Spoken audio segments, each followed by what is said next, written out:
Hi, everyone. Welcome to Meatless Monday. I realized I was on mute for a few minutes there. Um, I don't know how I end up doing that every week almost, but it must be a trademark thing now, right? So I was just getting ready to say welcome to Meatless Monday, and our guest will be here soon, and he has arrived, Loren Lockman. I just have a couple of notes here I wanted to say that I made. Um, just so you guys know who he is. I'm sure you already do if you're watching this channel. But Loren is the director of Tanglewood Wellness Center in Costa Rica. He's been coaching people to better health since 1992. So that shows you what kind of knowledge we're getting. And supervising water only fasts since 1997, which Dawn is really excited to come on and ask about. He's guided more than 10,000 people through water only fasts and has seen countless miracles, which I've watched on his channels. And he is completely committed to helping you optimize your health and well-being in every way. And I was just so impressed with his knowledge on our digestive system and what we as humans are meant to eat that I just couldn't wait to reach out to him. So welcome, Loren. Thank you for joining us. We're honored. Thanks so much. It's a pleasure to be here with you. And before my mute completely or while my mute was on, I was saying that my computer screen is having some type of issue where it's blinking. However, the stream is still working, but I might have to look down at my phone to read everyone's comments. So if you guys see me looking down, that's why. I don't want to seem rude to everyone. But thank you, Loren, for joining us. And I just wanted to know, like, what actually got you started in this plant-based world? Was it something you were always interested in, or did this come as a as later on? If you could let everyone know. Yeah, sure. It's oh, I'm hearing some echoes. Can you hear that too? I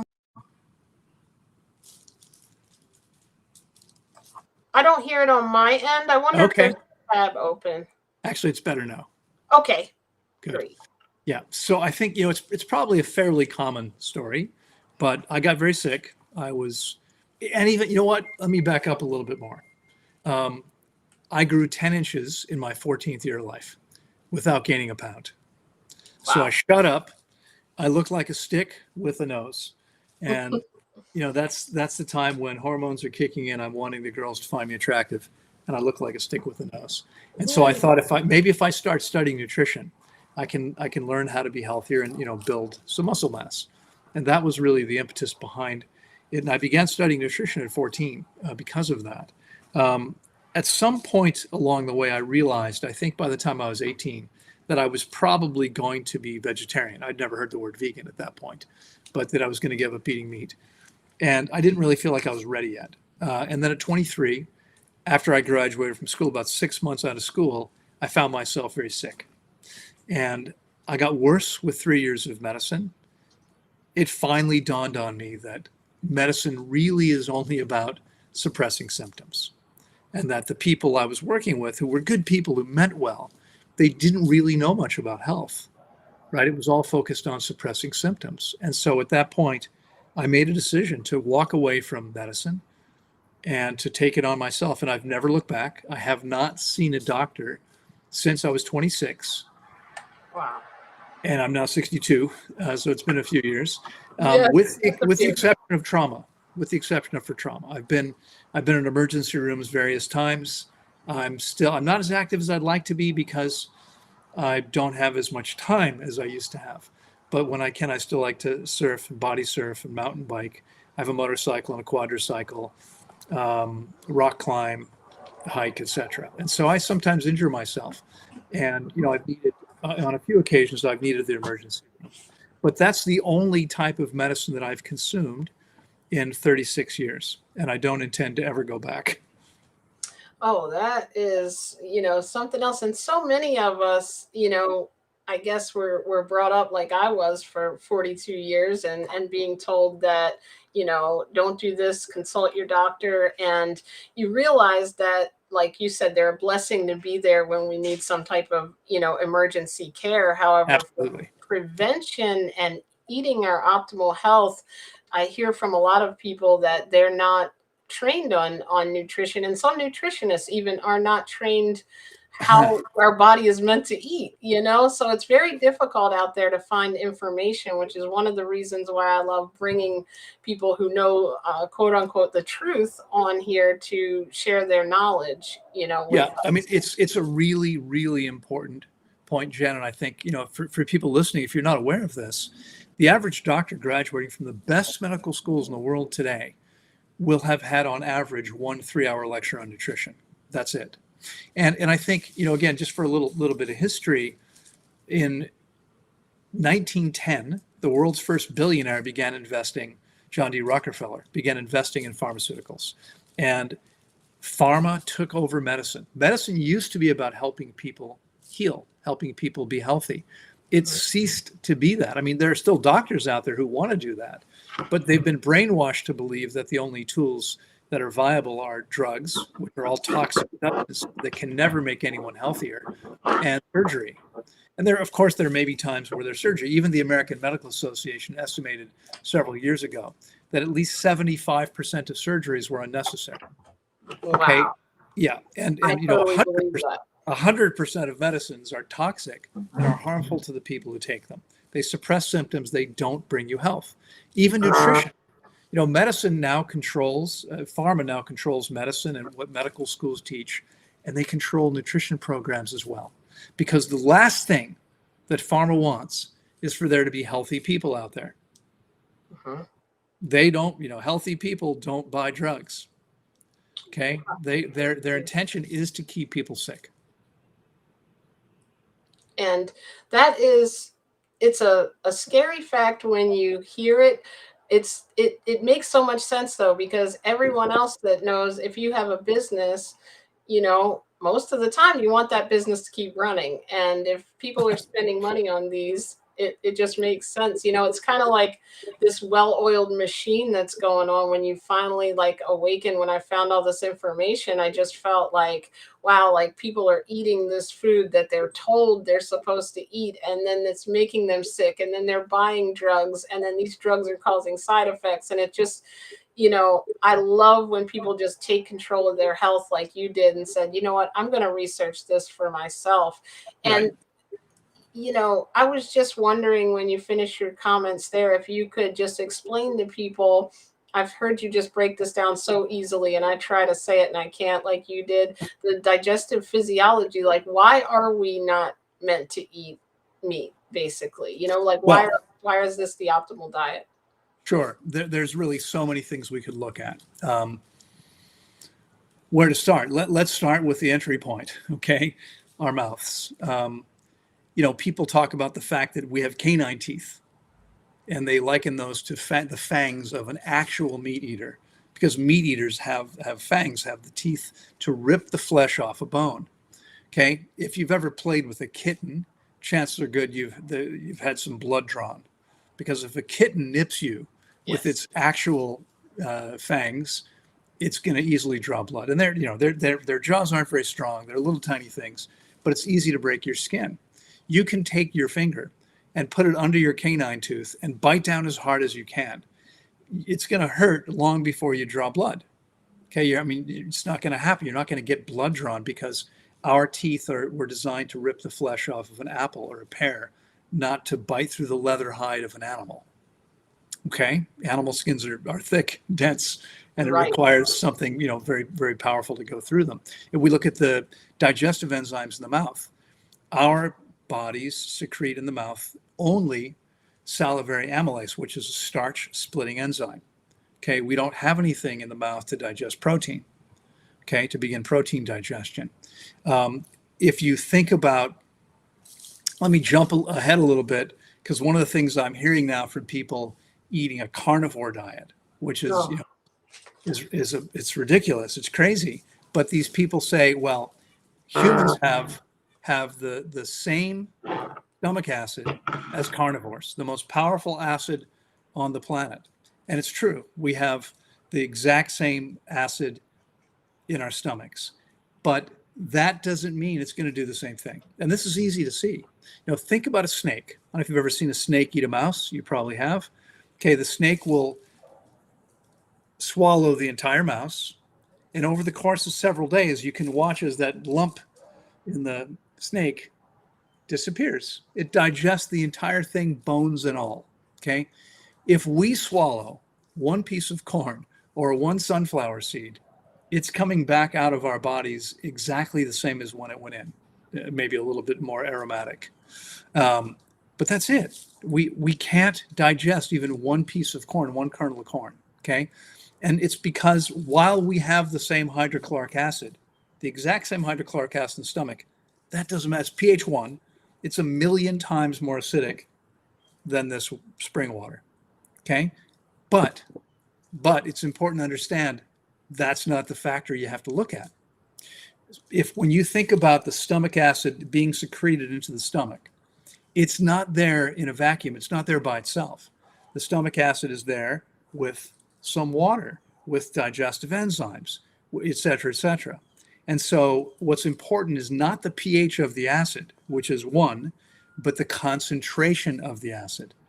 Okay. And this is measured in moles. And the concentration in the stomach of a true carnivore is 10 times that of the concentration in our bodies. So they can digest bones, they can digest whatever they swallow. Okay, we go back to the mouth. Our jaws, their jaws go up and down only because they rip the flesh off the bone and they swallow it whole, and again can easily digest it because they have this incredibly concentrated stomach acid. We have to chew food up, and our jaws not only go up and down, but they also move to side, so we can chew up our food. Okay, so there's nothing about our physiology. In fact, one more piece that I think is really important, and I'm reminded of, there are many trolls out there. If you've got a social media presence as you do, you probably hear from some of them sometimes. And someone a couple of years ago wrote to me and said, "You look great for your age. What are you, like 100? Here's someone who looks much better than you, and she eats a carnivore diet." And there was a link. I clicked on the link. It's a video of a Filipino woman. She was 50 or so at the time. She was beautiful, no question. There are a lot of people who are very attractive who eat poorly and then just drop dead. So, that's, if you got good genes, that doesn't necessarily mean that you're healthy. But I watched this video and she's talking about, here's her meal, and it's just a giant slab of red meat. And then here's her dessert, and it's a 1/4 pound stick of butter. And I don't know about you, but I mean, that just turns my stomach, the thought of Yes, definitely, especially now. This is all she's eating. Then she says, the kicker, she says, "I only have a bowel movement every 10 to 14 days. But that's because my body uses everything I eat, is able to," right? No, actually real carnivores have a bowel movement after every meal. And usually within a couple hours of the meal. It doesn't take them 2 weeks to eliminate something. Okay. Right. The reason, and this is the most important piece perhaps, because our systems are specifically adapted for our optimal diets, for our ideal diets. And again, this sounds funny to some people, because some people believe that while my diet might work for me and your diet might work for you and someone else's diet, that each of us has a unique diet. But the fact is there are 25 million animal species on the planet, and every gray squirrel eats the same as every other gray squirrel. And every red fox eats the same diet as every other red fox. And every bald eagle eats their diet. And every rainbow trout eats that diet. It's not like different members of the species have different diets. Your digestive tract and my digestive tract and the digestive tract of everyone listening, except the cats and dogs, is exactly the same as ours. Okay. And so it would make no sense that like we're the one species out of 25 million where each individual has a different diet. I don't think so. Okay. And it's interesting because I had a laboratory of sorts. I mean, my center is now 27 and a half years old. Wow. And congratulations. Thank you. For 13 years, we ran a 17-week internship program. It was an educational program, and it started with a 21-day fast. And if you're new to this and you're hearing 21 days, I'm talking about 21 days, only water, nothing else. And that may sound crazy. Trust me, it sounded crazy to me when I first heard about it too. But it's life-changing. If you'd like, we'll be happy to talk about that. But these people, 127. Hi there. How are you? Welcome, Dawn, our co-host and lovely producer of the stream. Thank you for joining. Sorry. And fellow faster. Say again? And fellow faster. And fellow faster. So You drew her in with the fasting talk. I told you.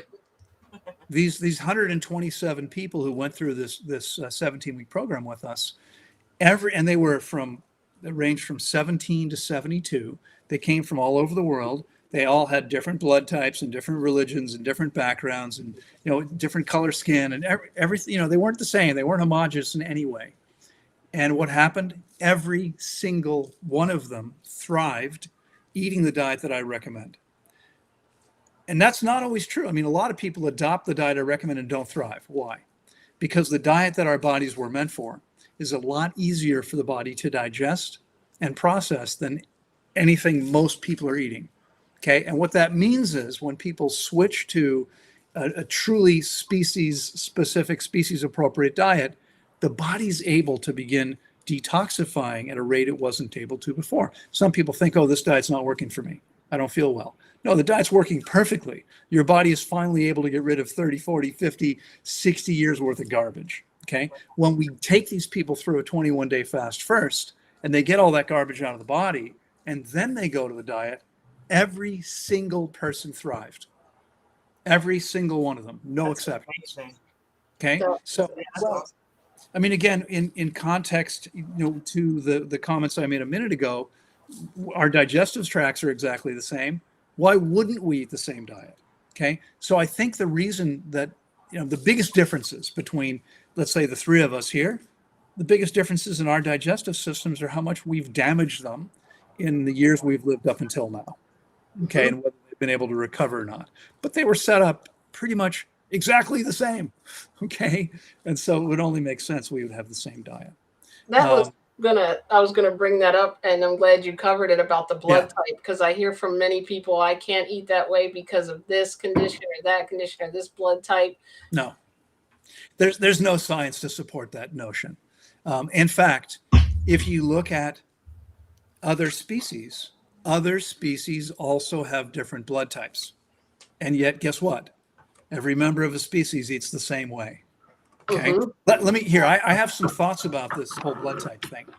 And, if we look at dairy products, for instance, okay, I'm guessing the three of us can probably agree that human beings are not meant to consume milk from a cow or any other species, exactly. Right? No. I mean, listen, this may surprise some of you, but I actually think that cow milk is absolutely perfect food if you happen to be a baby cow. Only baby cows.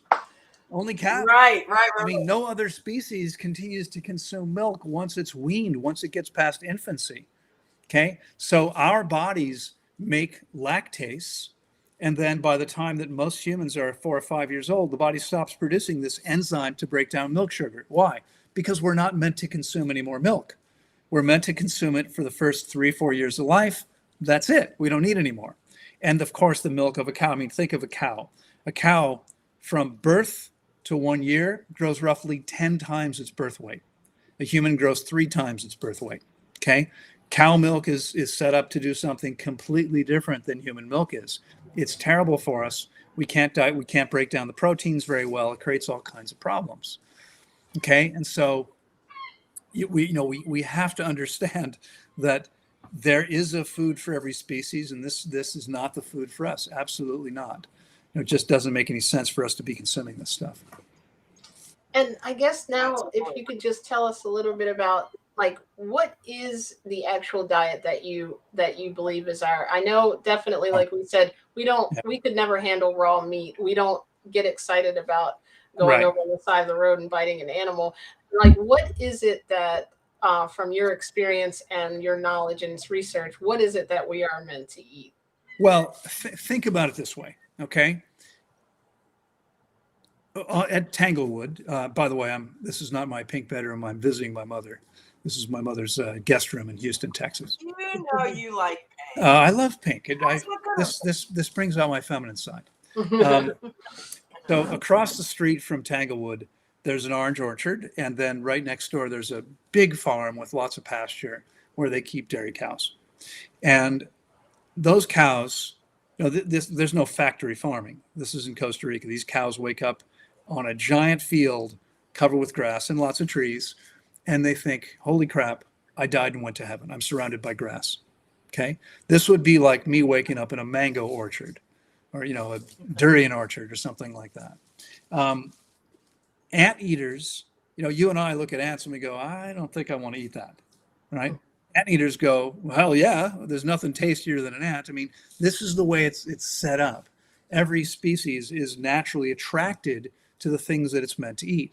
So if we think about all the things available to us in nature, okay, in their natural state, what are we attracted to?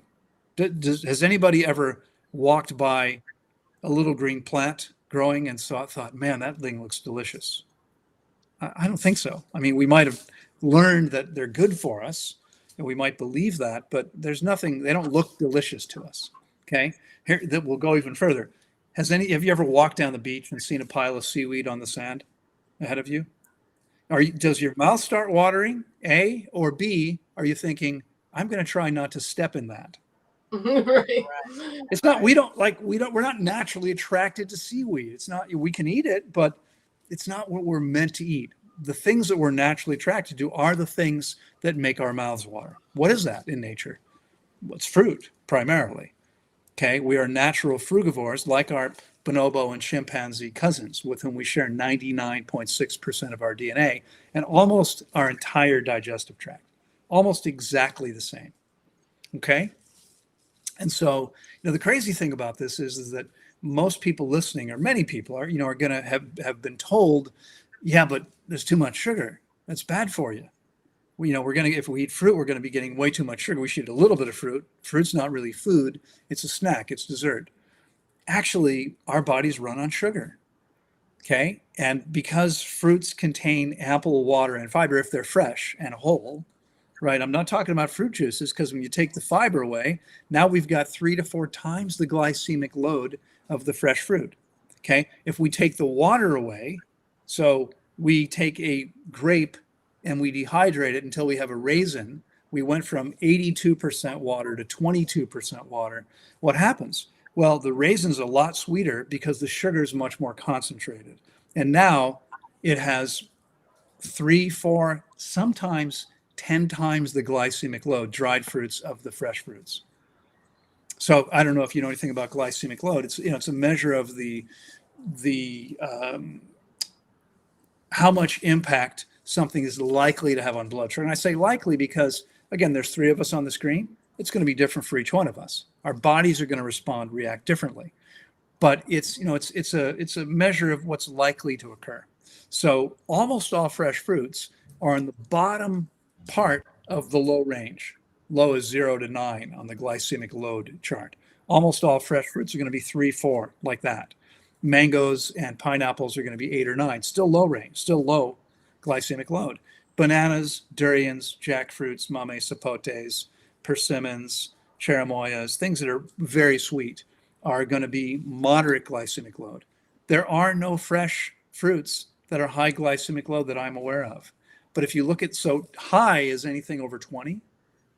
A date, the way they're typically sold, are going to be in the 42 to 45 range.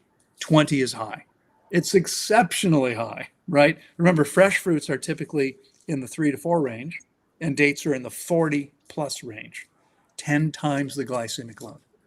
Okay, so I'm talking about eating fresh fruits, not dried fruits, not juices, because in either case, if we take away the water or the fiber, we're creating issues for ourselves.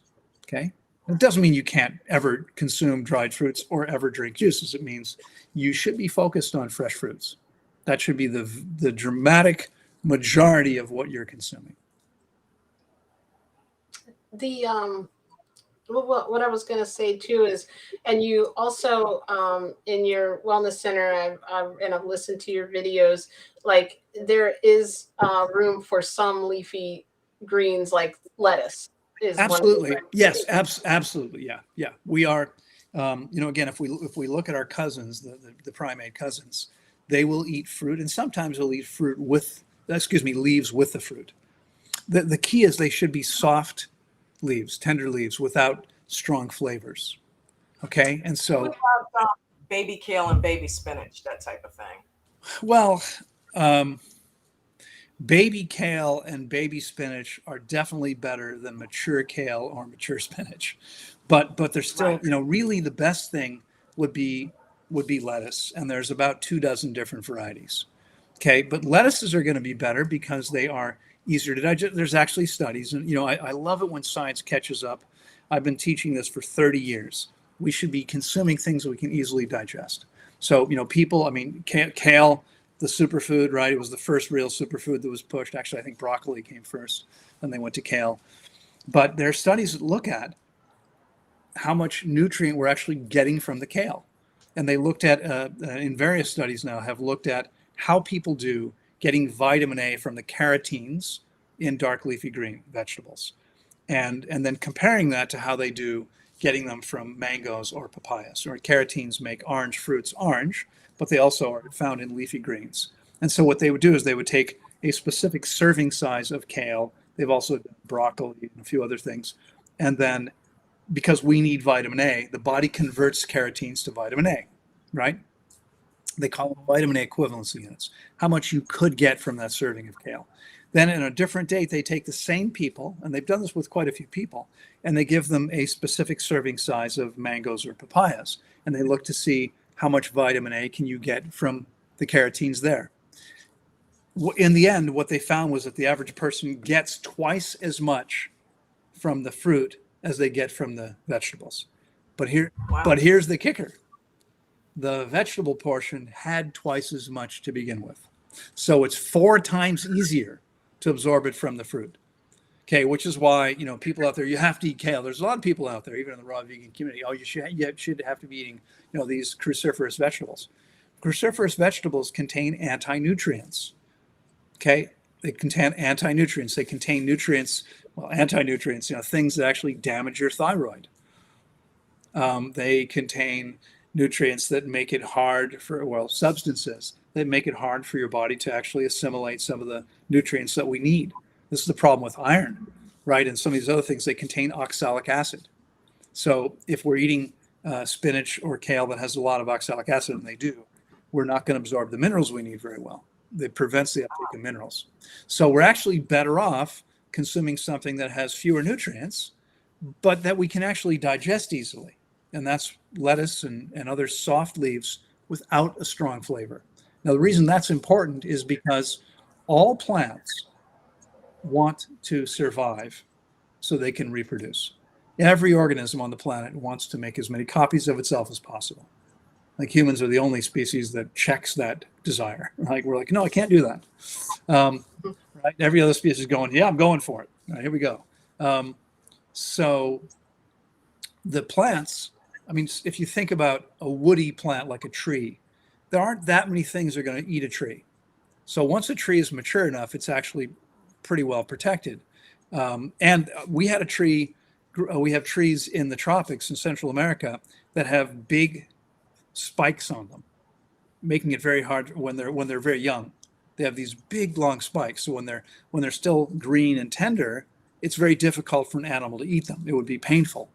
Once the tree is big enough around and hard and woody, the spikes fall off because it would be waste of energy to continue feeding them.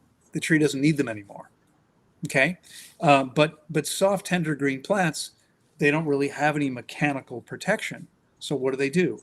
Well, most plants make themselves toxic. This is why, you can study wild edible plants, because if you go out into the woods, most plants are not edible. Many plants will kill you or make you very sick if you eat them. That's because they're trying to protect themselves. They make themselves toxic, or they protect themselves another way. Poison oak, poison ivy, poison sumac. Okay, these are hard to eat because the inside of your mouth and your digestive tract blisters, and it can kill you. Okay, they're doing this because they want to survive. And so the plants that have strong flavors are warning their insect predators that they're harmful. And that's why they have those strong flavors. So that's so interesting. Yeah. So for instance, all the culinary herbs, they're trying to protect themselves. They're trying to tell you, hey, I'm toxic. Okay, you can eat them, but probably better not to eat very much. Wow. And That is Interesting. What about, I'm going to say this just for my listeners. Of course, I know this answer, but what about the new people that are watching that might be interested in this diet and say, what about protein? I was told I need meat for protein. And is there protein in fruits? That's a really good question. I don't know. Okay, just kidding. I know. Um, protein's the building block of living cell tissue. So everything that was ever alive contains protein. Okay. I get my protein most days from watermelons and papayas, mangoes. Fruits contain protein. Do they have a lot? Absolutely not. Very little.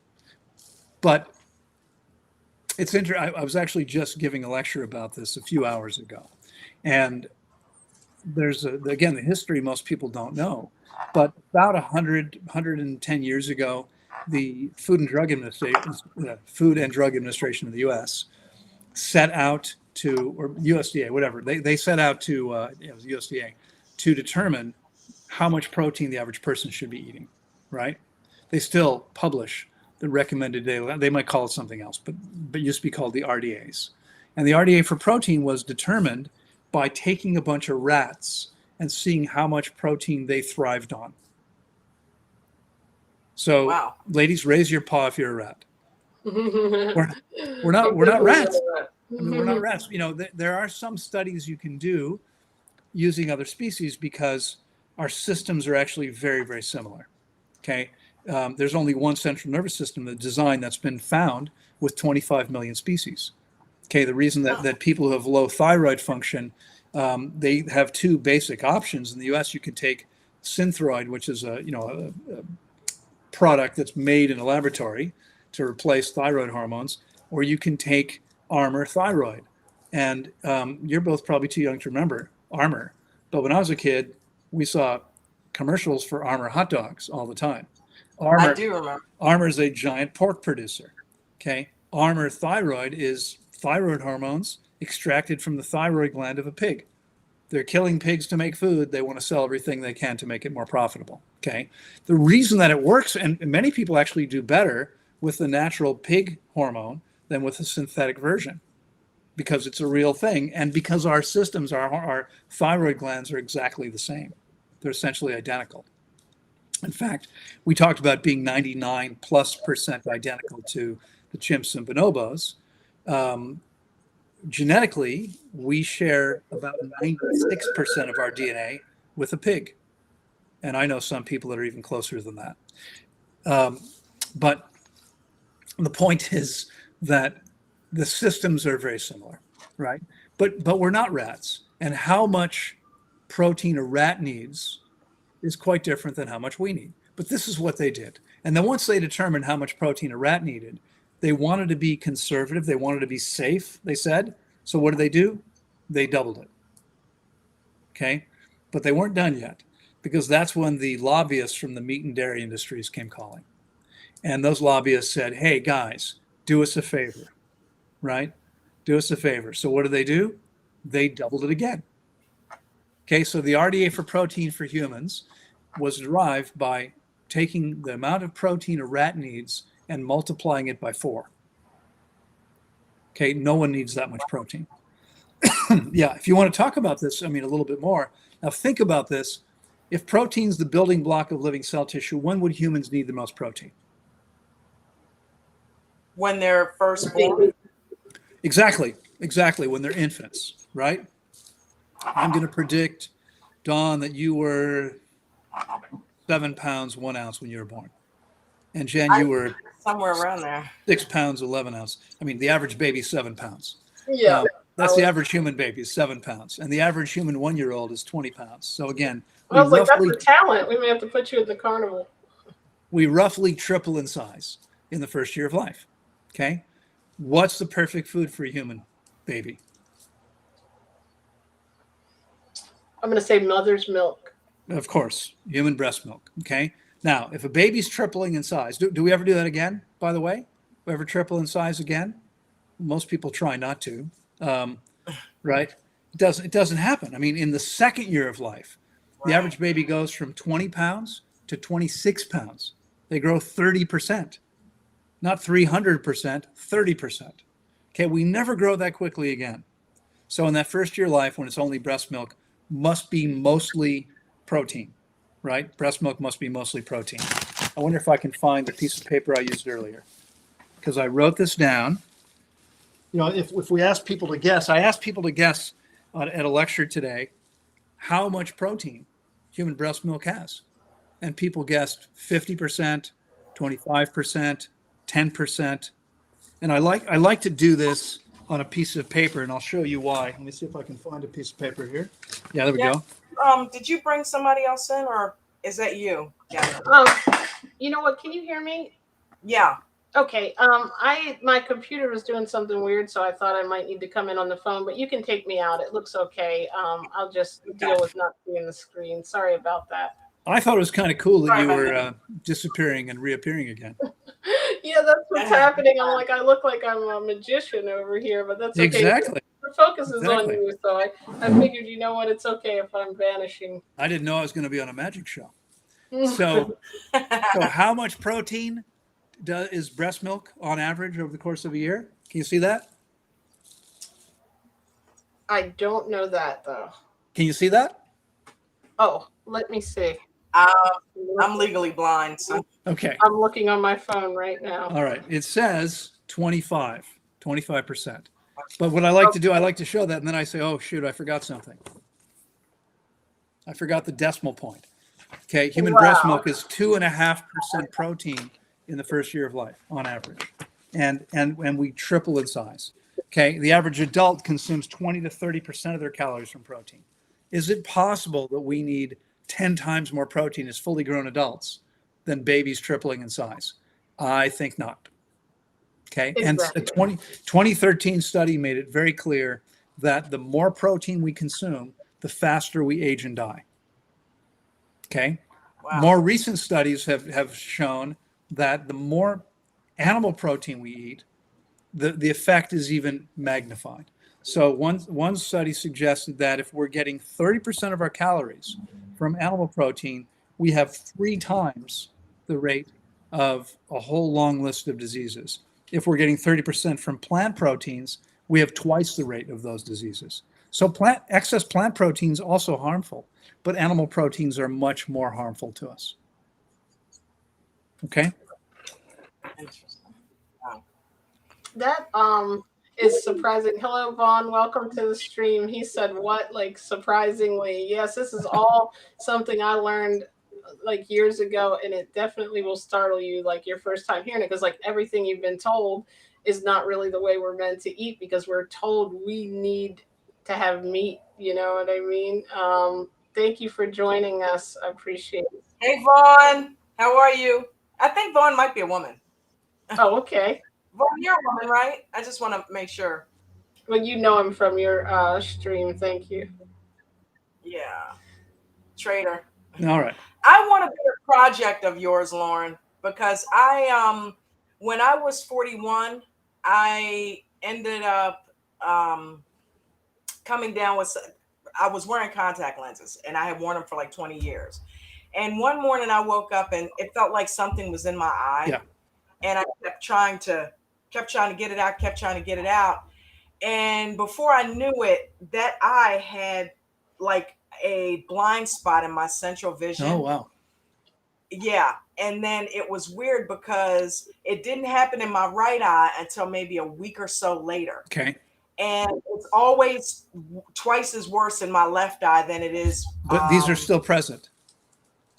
These are still present, and I'm 55 now.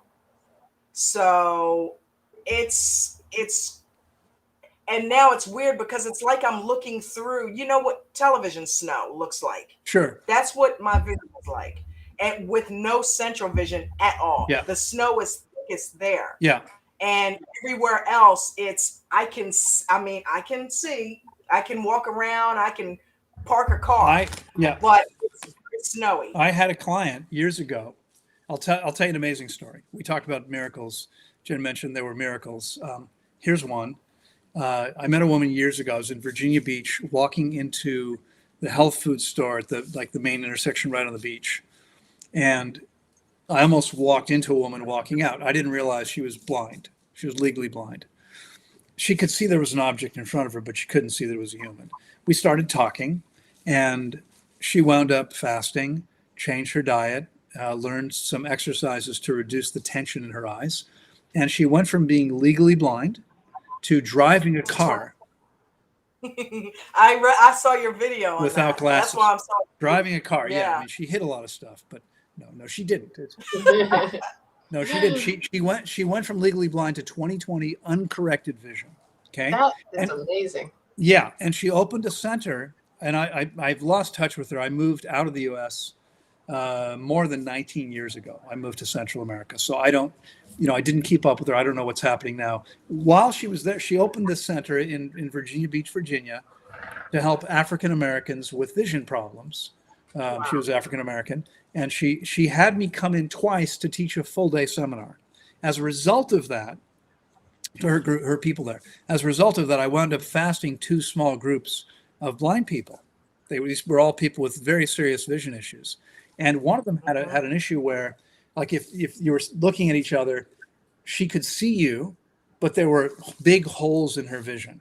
So you wouldn't notice. There'd just be nothing there. She could see your face, but not that spot, and then you'd be missing a left ear, something like that. Yeah. Her eyes became completely red while she fasted with me, and I told her, your body's healing, it's okay. By the time she was completed the refeeding process, the redness and the discomfort was gone, but her vision wasn't perfect, but there were no more holes in her vision. Wow. They were gone. I've been wearing glasses and I have had astigmatism since 3rd grade, so that adds to it. So I don't even care if I get back to that point. But I'm legally blind to the point where I'm on disability. Like, I can't work. Yeah.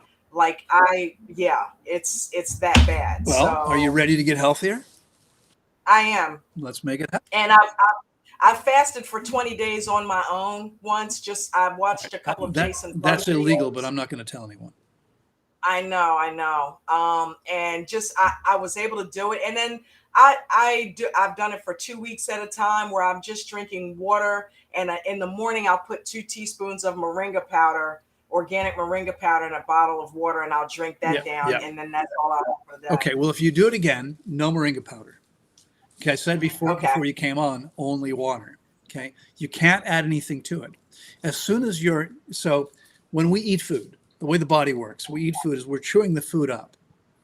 On our tongue, we're taking a measure of what's there. The body is measuring how much protein, how much fat, how much carbohydrates, how much fiber, what mineral, what nutrients are there. And then it's telling your digestive tract exactly what's coming, so the body can prepare the perfect environment for the optimal digestion. I think they found you, Don. I know. I was so funny right after you said illegal. You said that, right? I'm trying to get my mute on, and I can't find it because of the computer screen. Sorry for the tech issues. So for you. As soon as we eat something, if there's calories or nutrients, if we're drinking water and there's calories or nutrients there, your body says, oh, there must be food coming. And it sends about 1/3 of your energy to your digestive tract. So the whole point is to conserve as much energy as you can. Okay. So if you're going to fast, you need to be resting as completely as possible. You need to be sipping enough water. Most people don't do that. But the truth is, in order to get the right amount, you actually have to properly interpret daily vital signs. And I worked out more than 20 years ago how to do this. I just fasted my 15th or 16th MD. He left us on Saturday and just sent me a message today saying, thank you for the amazing experience.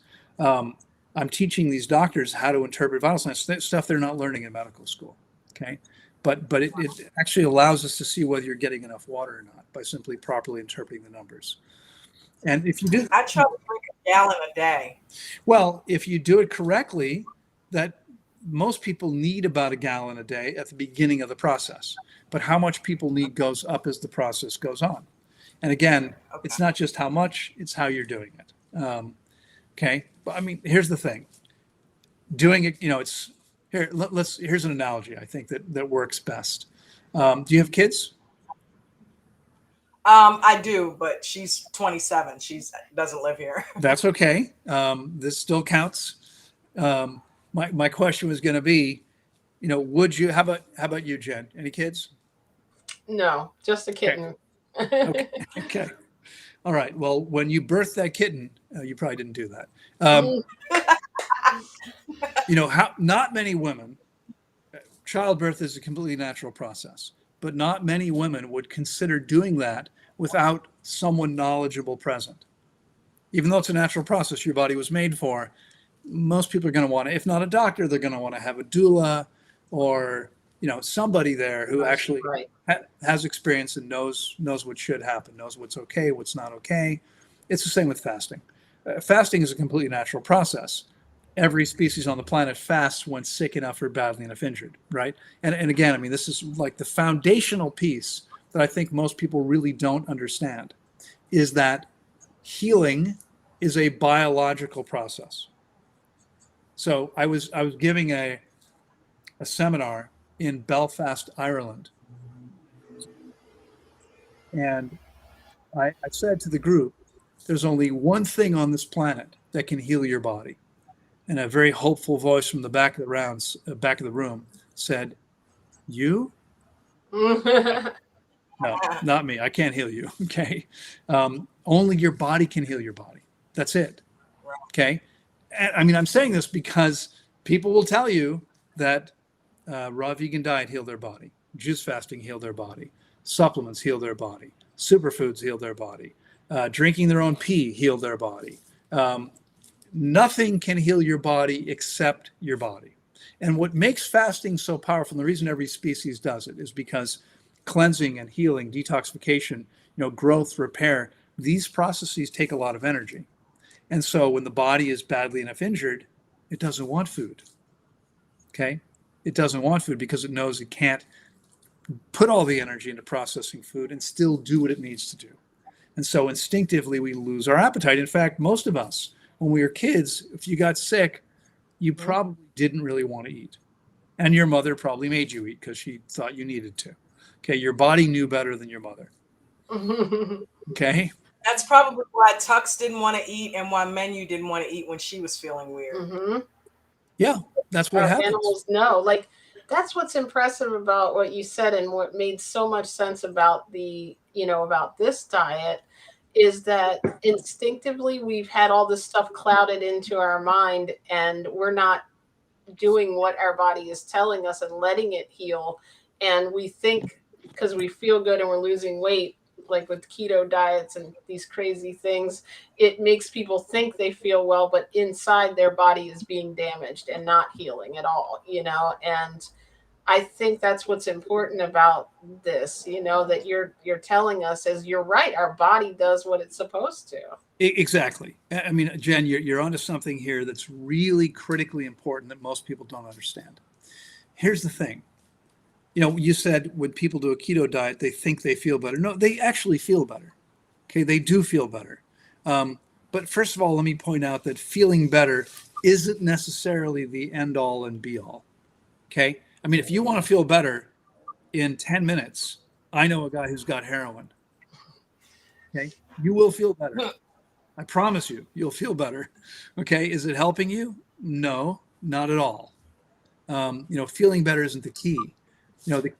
Right? What we want to do is we want to feel good, but not because we're suppressing symptoms, but because we're actually taking the body to an amazing level of health. Drugs make people feel better. If you've got pain in your knee, you can take a painkiller and you'll feel better. Is that helping you? It's not. In fact, you're likely to do far more damage if you can't feel the pain, because the pain is there to tell you, get off of the knee. If you can feel the pain, you won't be walking around, okay? But if you can't feel the pain, well, I mean, look what they do to athletes, right? You got a high-level player, it could be any sport, and they injure their knee, they wrap it up, they might put ice on it, they'll inject them with painkillers. If they're good enough, they're back on the field the same day, sometimes the next week. Did they heal in a week? Of course not. And it's funny, we actually see people 25, 30 years later, they're fasting with me. They're in their 40s and 50s, their knee swells up. I've seen this 10 times. I'll say, did you injure your knee? And most of them will say, well, no, and then they'll go, well, yeah, I mean, but like 35 years ago playing football. I'm like, okay.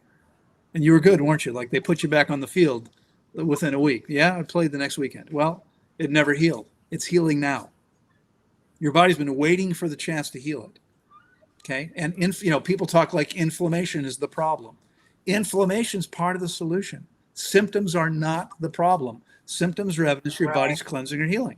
People say to me, people say, Don, all the time, they'll say to me, well, I don't know if I was sick or if it was a healing crisis. And I'll say, it's always a healing crisis. Yeah. That's what being sick is. It's your body attempting to heal. The last thing we want to do is suppress that attempt to heal. Suppressing that attempt. Yeah, you can feel better if you do that, but are you going to be healthier? Okay. Right. Before you were on, Don, I was telling Jen, I injure myself periodically. I'm very active when I have time to be, and sometimes I get injured. I never ever ice an injury because I'm clear. The injury swells. Let's say I sprain my ankle. Okay, my ankle swells up because my virtually infinitely intelligent body has chosen to bring more blood and lymph to the area to help it heal as fast as possible. It hurts when it's swollen, but it's there for my benefit. I'm dealing with that with my right knee. If you ice it, you constrict the blood vessels and it's not going to be swollen. Okay, the swelling goes away. Are you better off? No, it was happening for your benefit. Now, if you're constantly inflamed, right, because then you may want to take a look at your lifestyle choices and your diet, right? If you constantly have these issues, something needs time to heal. But if it's an acute issue, you injure yourself, yeah, it's going to swell up. What I do is nothing. I let my body do what it needs to do. I don't try to suppress symptoms ever. I let the body do what it needs to do. Okay? That makes so much sense when you I believe that. I remember saying that to you, Jen. I said sometimes when we go through things, it might not necessarily be a bad thing. It might be the body healing. Exactly. That's what a lot of people do when they start a diet like this. Like, I'm going to eat like you, Jen or JJ. And then it's like, well, after day 3, I felt weak and I didn't, and it's like, that was, to your point, your body detoxing and healing. You're getting, if you keep doing what's bad, you're going to keep feeling the same. And all those underlying things will be there. And after, I just wanted to also talk to you about if you could tell us why it's not great to cook your food. I never heard that before. Just kidding. I learned from you. Just kidding. Yeah. So let's see. Either of you ever studied to be a chef? I have not. No, okay. That's why I'm raw. If you look at the online course catalog of any culinary school, you will find courses like Food Chemistry 101. Okay, there'll be a whole series of food chemistry courses. What's food chemistry? What are they putting your potatoes in a little beaker? And no, what's happening is that when you heat things to high temperatures, cooking temperatures, you're creating chemical reactions. And those chemical reactions not only destroy nutrients, and they don't destroy nutrients at the same rate. So you're losing some but not others, which means instead of having this perfect proportion, we're creating something that's imbalanced. But they also create toxic compounds. Let me tell you a quick story. I was on my way to Stockholm for my first lectures and seminar there close to 25 years ago. And just before I was, maybe a month or two before I was headed off on this trip, I've been reading all the studies I can get my hands on for many years. I don't have as much time as I used to, but there was a study published from Stockholm that was talking about a very interesting subject. The scientists there wanted to determine, the government wanted to determine what the risk of cancer was, the increased risk of cancer for people working with a known carcinogenic compound called acrylamide. Acrylamide, at the beginning looks like acrylamide, and it's essentially a form of plastic, but it's known to cause cancer. And so they thought, well, if you're handling this stuff every day in a manufacturing setting, you're probably going to have an increased risk of cancer. So they wanted to know what was the increased risk.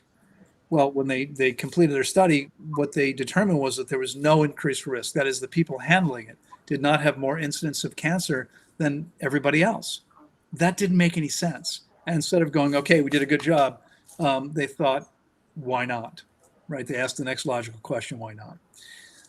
This led them to a very interesting discovery. The reason that people working with this toxic substance don't have more cancer than most people is because everybody in Sweden was eating acrylamide several times a day. Now, why would anyone eat this toxic chemical? I mean, you wouldn't do that, would you, Don? No.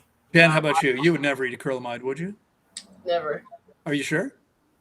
Now I am. What have you eaten that has acrylamide in it, Loren? Yeah, bread, potatoes, God! coffee, all starches. When you cook starches, you create acrylamide. Okay, cooked squash contains acrylamide. Now, here's the thing. The higher the temperature, the more acrylamide is formed. So if you're cooking things at low temperatures, like in boiling or steaming, because it only 212 degrees Fahrenheit is the boiling point of water. The temperature doesn't go above that, right? Have you ever baked anything? Mm-hmm. At what temperature do you bake bread? I've never baked bread. 325, something like that. Well, most ovens in the U.S. don't. The first temperature when you turn it on is 325 or 350. That's about as low as they'll go. Okay, and they'll go up much higher than that. So when we are baking things, when we're broiling things, when we're frying things, we're looking at much higher temperatures than boiling or steaming, and we're looking at much more acrylamide. Okay. And so when coffee beans are roasted, they contain carbohydrates. When you roast them, you create acrylamide. When you drink coffee, you're drinking a carcinogenic compound. Oh my. Woo! I gotta get off the coffee. I've been telling her stop drinking coffee. Well, for caffeine reasons, but man, I know that messed with your head right there, Jen. Definitely. And That's me, okay. it's weird because I just boiled a couple of potatoes. Literally, that's one of the reasons I was late coming in here, because this is my last day eating cooked food. Period. Good for you. Good for you. Yeah. So there are various issues. There are various issues, but the primary problems are that we're destroying nutrients and we're creating toxic compounds. And so it's interesting. You probably know what a leukocyte is. Actually, I have no idea. No? Okay. So leukocytes are one type of white blood cell. We have many different types of white blood cells, leukocytes and lymphocytes and various different types. But leukocytes are the primary, they're like the immune function foot soldiers. So when you injure yourself in any way, your body creates leukocytes and sends them to the site of injury. Okay? So if you cut yourself, or if you fall off your bike and skin your knee, or if you bump into the table or chair and you bruise your leg, your body's going to send leukocytes to the site of injury. Okay, and this is called leukocytosis. And science and medicine are clear. Your body is very intelligent. Leukocytosis only happens in the event of an injury. Okay? Okay. With the exception of digestive leukocytosis, which happens for no reason. This is what they say, happens for no reason. Now think about that. Does your virtually infinitely intelligent body do anything for no reason? No. Of course not. Of course not. It's ridiculous. But digestive leukocytosis is when you eat food and your body makes leukocytes and sends them to your digestive tract. And they say, well, there's no reason for that. Well, it doesn't make any sense. And many years ago, there was a scientist who thought, well, that's ridiculous. That doesn't make any sense. And so he devised and conducted a simple experiment. He took human subjects and fed them the same food, which could be eaten both cooked and raw. First cooked and then raw. 2 different occasions. Okay, a whole group of people. What did he find?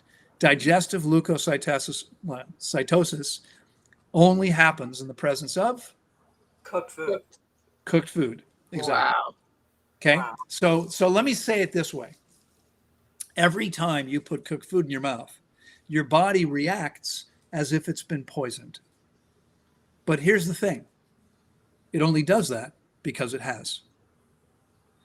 Okay, it has been poisoned. Eye-opening, right? And I know that our people in the chat here have got to be. He said the food pyramid. I'm not sure if that was asking what about. Vaughn said very educational. Thank you. Yes, we are all getting a great education. Why have I been glued to your videos for weeks now? Like, I know Dawn's tired of hearing your name.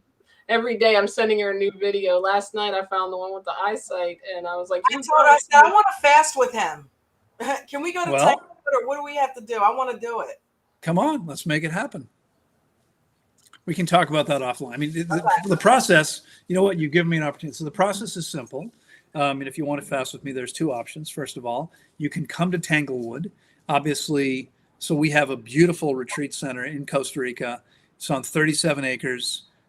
Forest, jungle and gardens. It's spectacularly beautiful.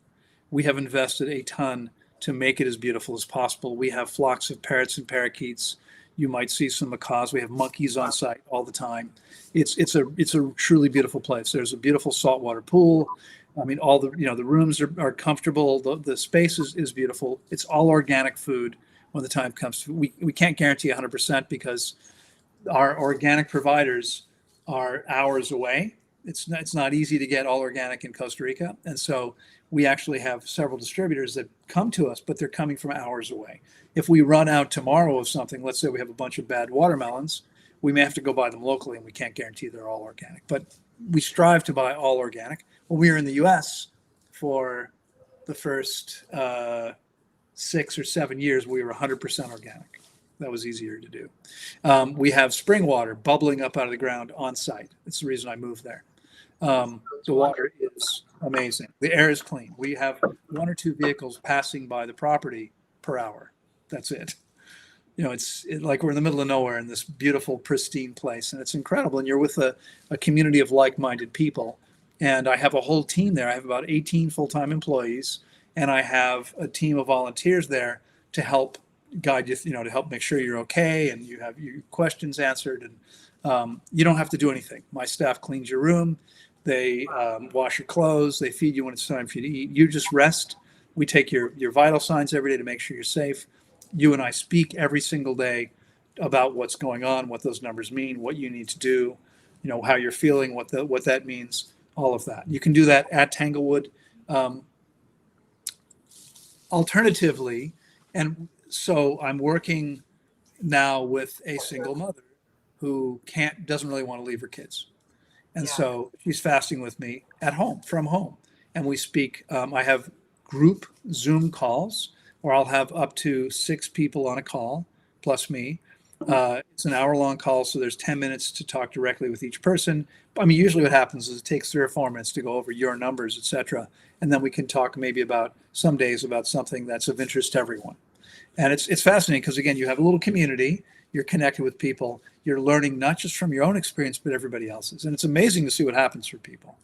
It's kind of like how I'm learning stock trading right now. I'm on a Zoom call during the stock market every day with a group that Vaughn and I are part of. And it's that same type. It's really become a family, a tight-knit family. Mm-hmm. So, but yeah, most likely I would have to do it via Zoom call.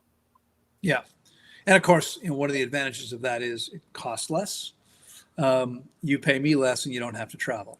And I don't know. I mean, I'll just tell you that yesterday we announced to our list that for the first time in roughly 6 years, our rates are about to go up. I was getting ready to raise the rates we needed to just before the whole pandemic rolled out.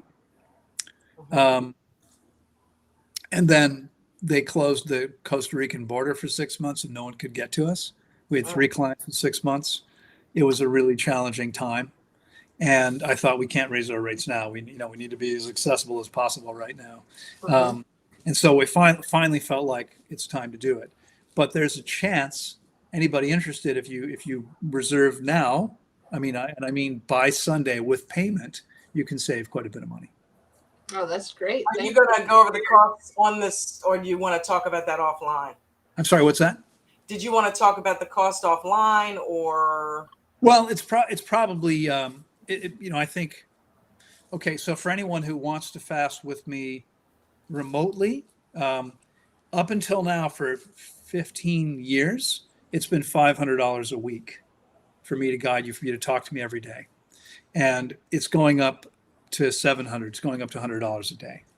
And I've got your back. I mean, I'm available 24/7.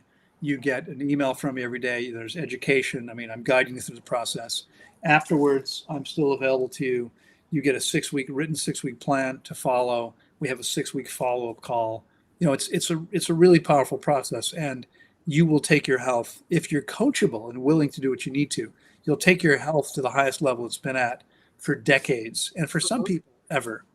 And that's what happens. It's crazy. And I mean, I can tell you more and more stories if you'd like, but amazing things happening Maybe all the work time. it out and trade. I'm a video editor. Maybe we can talk.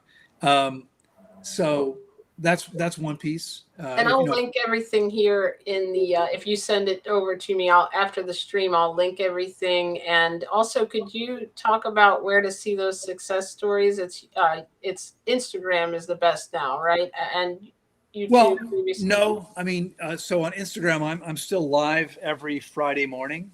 It's changed. It used to be at 9:00 Costa Rica time. Now it's changed a little bit. It happens instead when I'm giving a lecture, I'm just recording it. So because I've been so busy lately, I haven't had time to do a dedicated separate stream once a week. So I'm still getting something out there with me live, taking some questions from the group in front of me as well as from the people watching via Instagram. We were hacked, not exactly. Someone I fired stole a master password somehow and hacked, got into all of our accounts, changed the passwords. I still haven't been able to get into my YouTube now since January. Oh, wow. And I'm working now with Google to resolve that. It should be resolved soon. Oh, but good. It's been really challenging. I lost my Instagram account. My Instagram page that you see is with 10,500 people, followers. That's since March. Wow. That's a shame. I had a bigger one, and we had to start over again. But anyway, Man, but we have on my YouTube channel is still there. I just can't get into it. I haven't uploaded anything. I can't comment on anything. I can't get into it yet.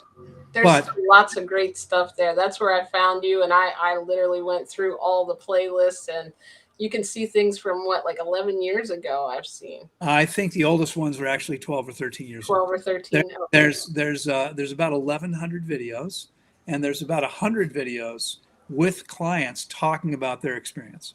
So that's probably the best place to find a whole bunch of that.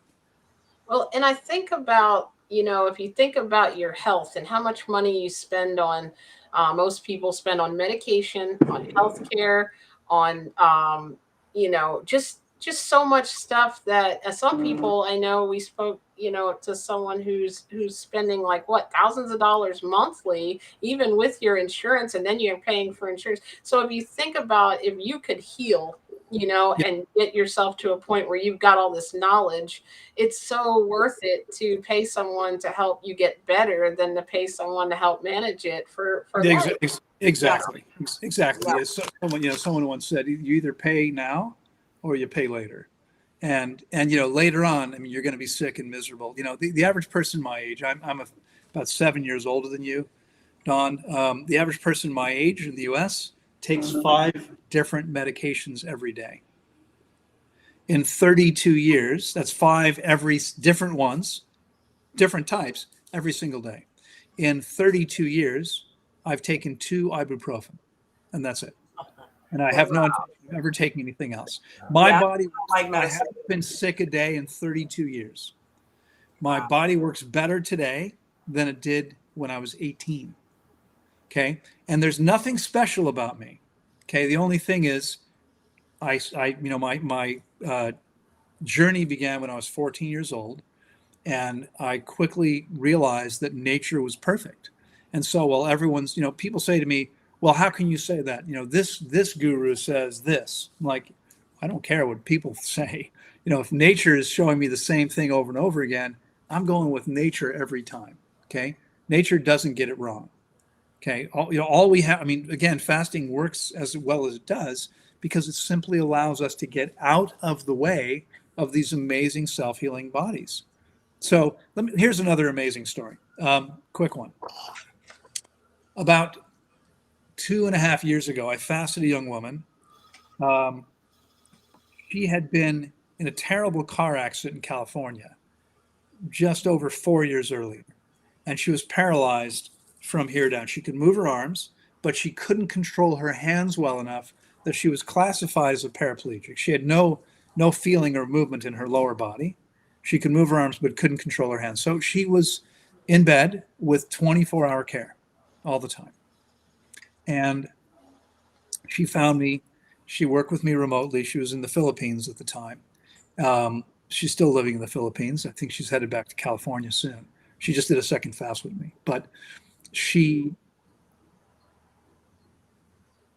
by the end of the fast, she was having a bowel movement every day. By the end of the feeding process, she was having a bowel movement without needing to use anything to make that happen. Prior to that, she couldn't have a bowel movement on her own. Okay, but her body started doing that all by itself. She began to control her hands. Today, she can pick things up with her hands, something she couldn't do before her first fast. And she began to feel her spine for the first time. Now, she's still not walking. She didn't, she's not like she got up and is running around, but she healed some significant things. And here's the thing. Medicine literally says, if you're paralyzed and it's been 2 years, you haven't healed in 2 years, there is 0% chance of you healing. It can't happen. But that's not true. Okay, we see people heal.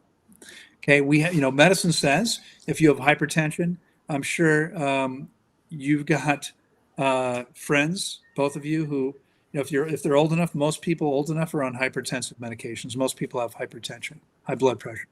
Okay, and what they're told is you're going to use these medications for the rest of your life. Okay, we have 100% success with more than 1,000 people eliminating hypertension. My clients come off. I have a guy right now. He started eating today. He fasted 31 days. Today's his first day of eating. He's fasted with his 15-year-old son. Okay, he also did 31 days, perfectly fine. And his blood pressure today is 40 points lower systolic pressure than it was when he started. Okay, it'll stay this way. Keeps making excellent choices. No more need for drugs. These drugs, by the way, are harmful and toxic. Okay, that's what happens. Okay. What about, I guess some people say, like I've heard this recently, I can't eat fruit because I'm a diabetic or I have type 2 diabetes. And from my understanding anyway, it definitely, now that I've learned, it requires less insulin, like you said, and helps the body, even more. Have you heard of people healing that from fasting too, I assume?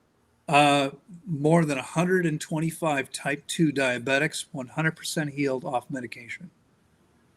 Okay. Welcome, Future Trader. I have two diabetics in the last year. Are you familiar with A1C?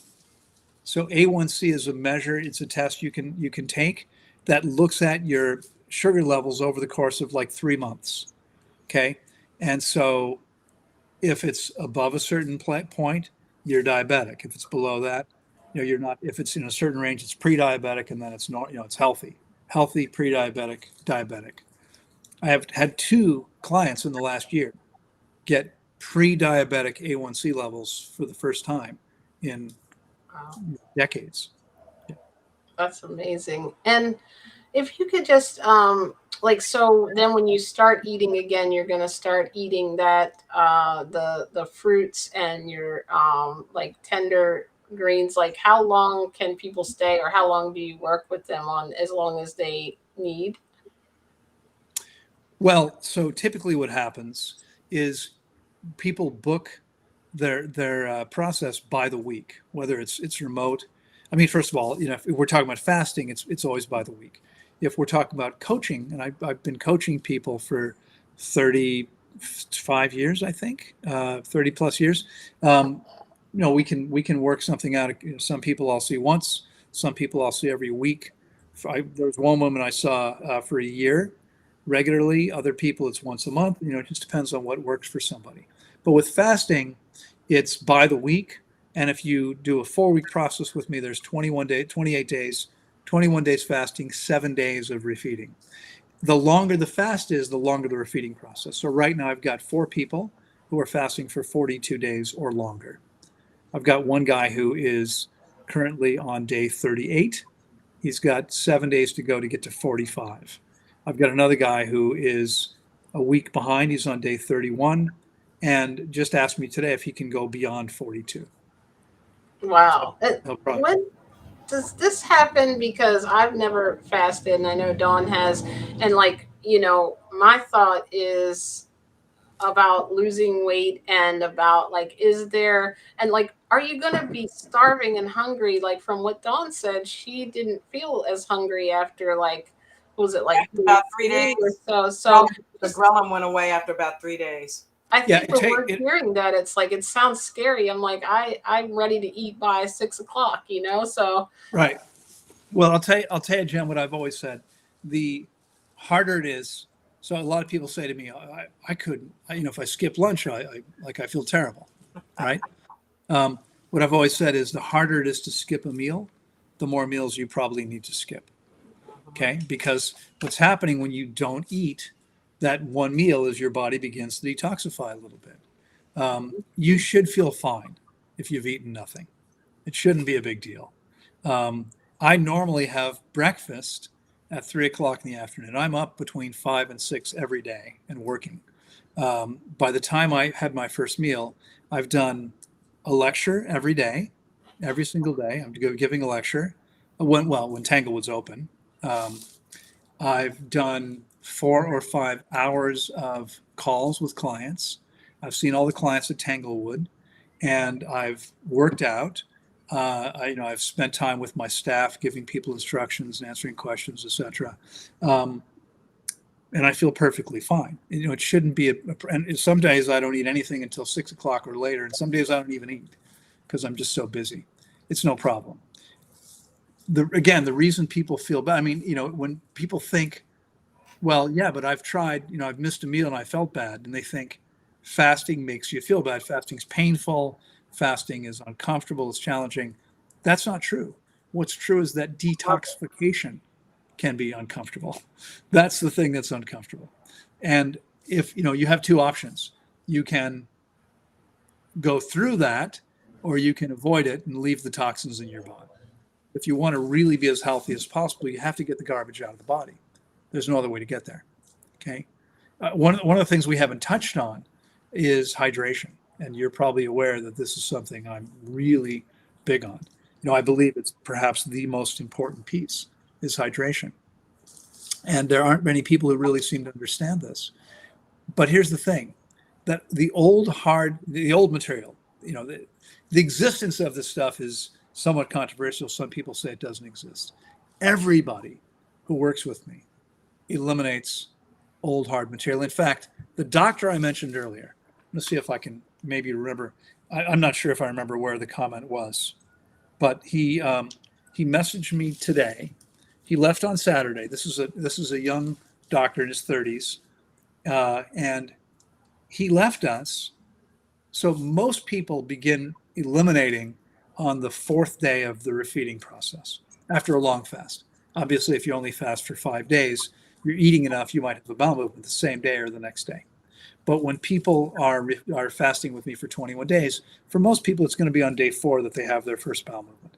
And the reason it takes that long is because fasting that long, we have been able to break down and hydrate and mobilize the old hard stuff. People call mucoid plaque. So their first bowel movement is usually a little bit hard, a little bit dry, a little bit uncomfortable, and it's blocking the passage. Nothing's coming out until that does. So this guy left on Saturday. I don't see this very often. It's only happened 2 or 3 times in 27 years with more than 10,000 clients. But this guy left us on Saturday. He had not had a bowel movement since he began eating. Nothing. And he messaged me today saying I finally had one. It was very uncomfortable. It was large and hard and uncomfortable. I mean, this is definitely not the watermelons. And he said it's definitely not the fruit I've been eating, clearly, right?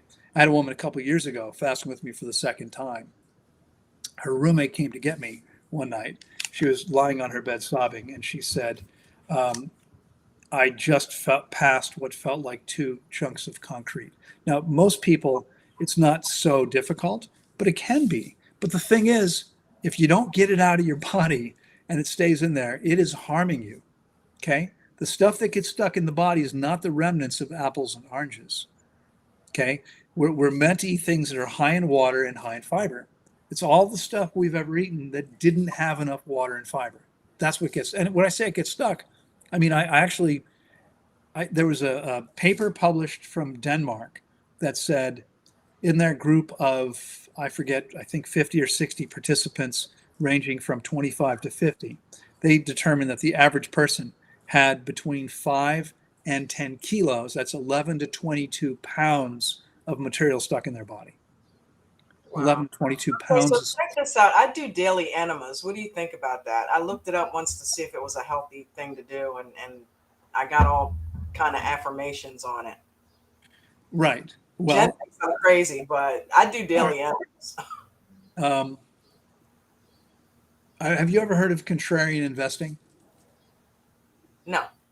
Okay, so my educational background, college and graduate school, was actually in finance. And I walked away from a very lucrative career because I wanted to help people instead. I was helping rich people get richer, and I thought that's not very fulfilling. So I decided to, what happened was my own health changed so dramatically that people who knew me would walk up to me and say, oh my, if they hadn't seen me in 3 or 4 months, they'd say, oh my God, you look amazing. What did you do?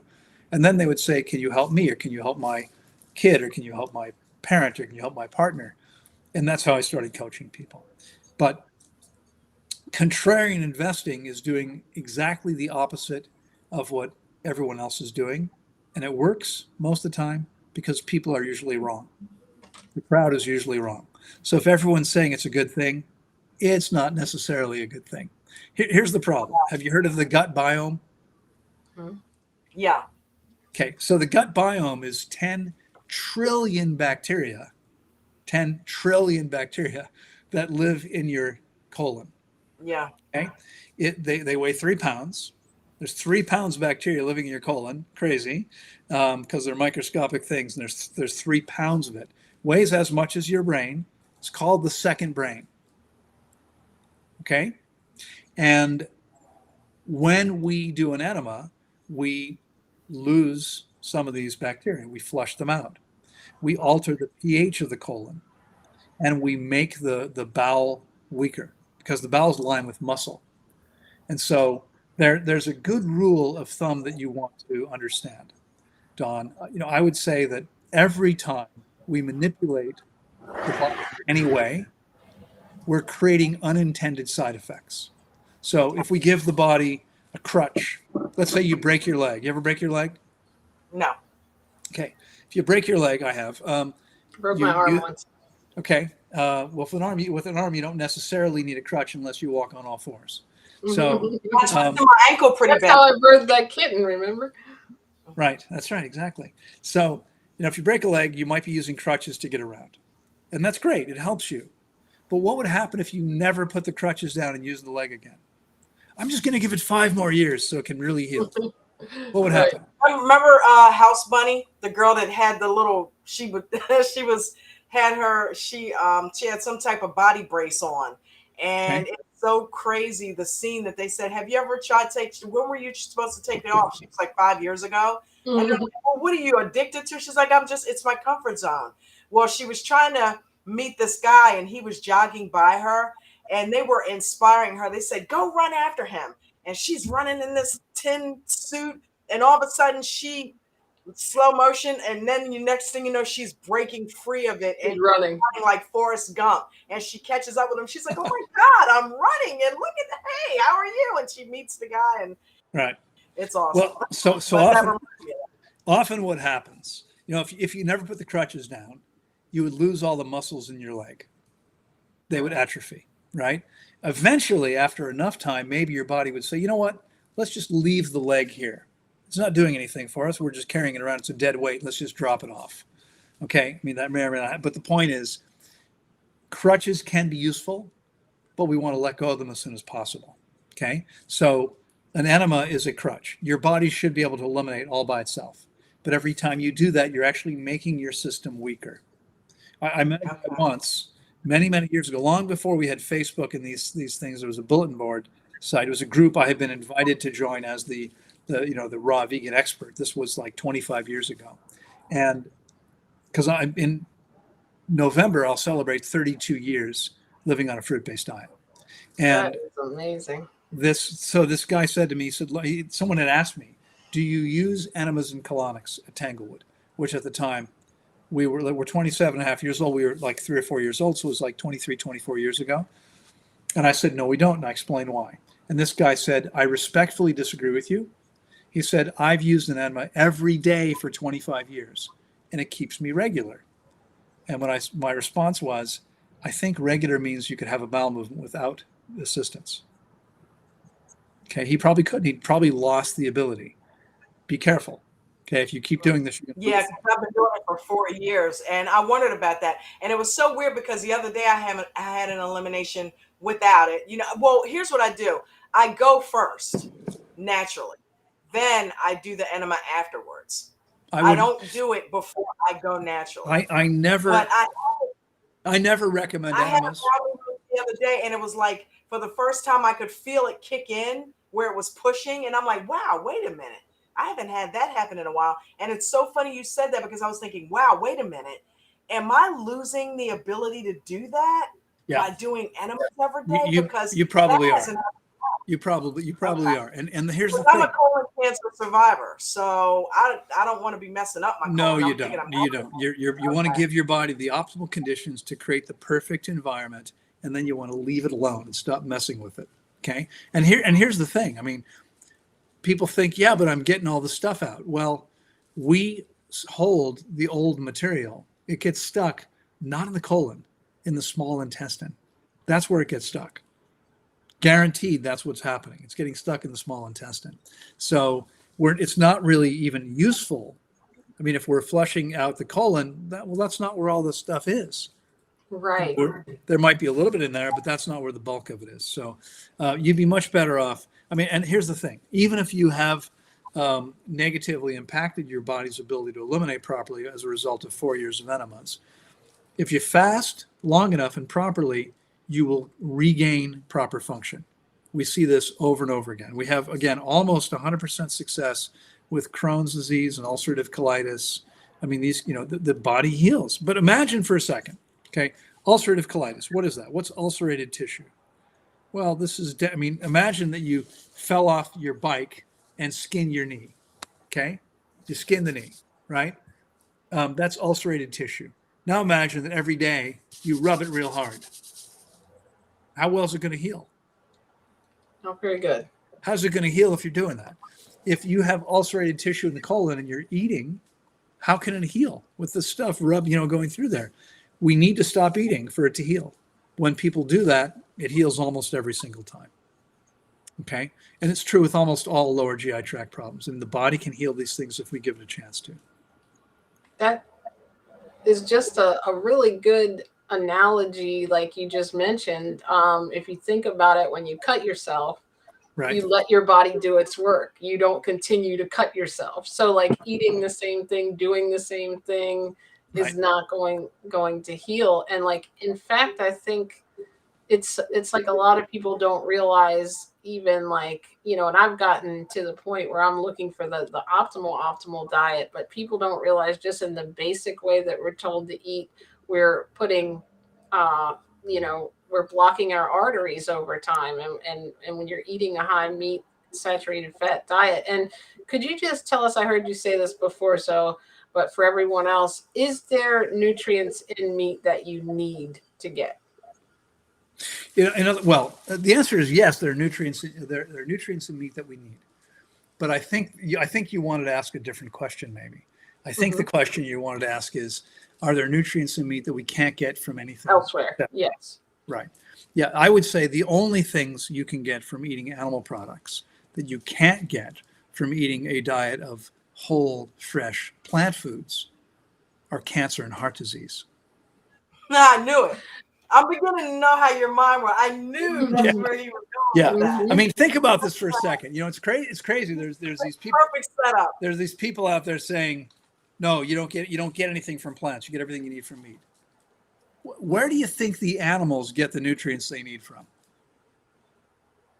Okay. Carnivores, virtually without exception, don't eat carnivores. Okay. So lions and tigers, they don't eat, like lions don't eat tigers. They both eat the antelopes and the gazelles and the animals that eat plants because they're getting all the nutrients from the plants. Even the protein, they're making proteins by eating plant foods. That's where the gazelle makes its protein, same as us. We don't need anything in meat, okay? And remember, the more protein we eat, the faster we age and die. The more protein we eat, the more animal products we have, the faster the rate of all-cause mortality. Jen, you mentioned a minute ago plaque in the arteries. I don't think most people have any idea what this is really about. But let me give you a sense of this. In fact, I don't know how much time we have, but I'll take a quick story. Well, I appreciate you staying over because you lecture all over the world, and for us to get you here is so you let me know how much time we have. It's a pleasure to be here. Yeah, I have another meeting in I think about half an hour, so I won't have too much more time. I want to take a little break and eat something. Yes, I haven't eaten breakfast still. So my father died of a stroke about nearly 13 years ago. He had five heart attacks prior to that. The first one happened on Thanksgiving Day, and I don't remember the year, but it was a long time ago. I was in my early 30s. I was on the board of the Vegetarian Society of Washington, D.C., where I'm from, and they used to do, I don't know if they still do this, but they used to do the largest vegan Thanksgiving dinner in North America. We would have hundreds of people there. We would have the hotel ballrooms where they have these big rooms, and then they have the sliding wall they can open up. We would have 3 contiguous ballrooms, and the place would be full. And I was on the board, and there was like nothing there I could eat because I was raw vegan, and it was all cooked stuff. So I would go there because I was on one of the organizers, and I'd be there, at the event having a good time. And then I would go from there to spend some time with my family. And my father and stepmother used to have this big Thanksgiving thing. I mean, they would have like 75 people at their house for Thanksgiving, catered. And I pull onto their street expecting to have to park a block away or so because there was going to be cars everywhere, right? These were big houses. My father was a very successful architect, and he lived in a big house in a neighborhood of very big houses where most people had enough driveway to park the family's cars. They could park 5 or 6 cars in the driveway. So there was plenty of room on the street. But with the party, the street would be, so I pull onto the street and there's no one. There's no one parked in front of my dad's house. There's 2 cars in the driveway where there's normally 5. And I thought, what's going on here? Now I can be a bit absent-minded. So if I hadn't just come from a Thanksgiving dinner, I might have thought I had the wrong day, but I knew it was Thanksgiving. So I parked my car and I walked to the door, and there's a little note taped to the door, and it said, "Sorry, Thanksgiving is canceled. Alan's in the hospital." Okay, my father that morning had been out raking leaves to clean up the front yard for all these people coming over, and had his first heart attack. And so I went to see him, and it was the next day. I was in there, and well, I'll tell you the first day because my dad quit smoking when he was around 40. He'd been smoking like 2 packs a day since he was, I think, 13 or 14. And he stopped smoking, but started eating instead, right? And put on like 100 pounds. And I couldn't convince him to make better choices. And I walked in that first day and he said, "Son, maybe you're right. Maybe if I'd listened to you, this wouldn't have happened. But it's too late now." And he had this little grin on his face. I'm like, "Dad, it's not too late." They scheduled him for this balloon angioplasty to ream the fat out of his arteries. They would inflate a balloon, open up the artery, and then ream out these long pieces of fat stuck in the arteries. Okay, that's what causes heart attacks, strokes most of the time. And they scheduled this for 5 days out, and they put him on a vegetarian diet for those 5 days. Why? Because they wanted him to survive for their big fat payday. When he left a week or so later, they never said you might want to keep eating a vegetarian diet. Why not? Because that would be a bad business retention program. Okay, they wanted him to come back, and he came back many times. But the next day, I walk in, he's talking to his cardiologist. Again, he was a successful guy. He had supposedly one of the top cardiologists in Washington, D.C. And I walk in, and they're about to give my dad a stress test. They're going to put him on a treadmill to see how he does. And my father says to the doctor, I'm probably not going to do very well. And the doctor says, why do you say that, Alan? And my dad says, well, the last time I took this test was in your office several years ago, and you guys had to physically remove me from the machine. He collapsed on the treadmill. Right. He would have been probably in his late 40s at the time, maybe 50. I don't think so. And the doctor said, he said, oh, that's right. He said, but you were okay then, perfectly okay then. Your arteries were only 60% occluded, 60% blocked with plaque. Oh my goodness. Only. And he walked out of the room. I'm standing there with my mouth open. And I turned to my dad and I said, hey, Dad, remember, he's a commercial architect. So he's building office buildings and malls and, hospitals. And I said, Dad, if you built a big building and all the pipes were 60% blocked, would that be okay? Right. Like, how stupid is this, right? So here's the thing. I mean, that sounds crazy. Now, why would they is it calcium buildup? I see a question here. Calcium is part of it. It's about 50% cholesterol.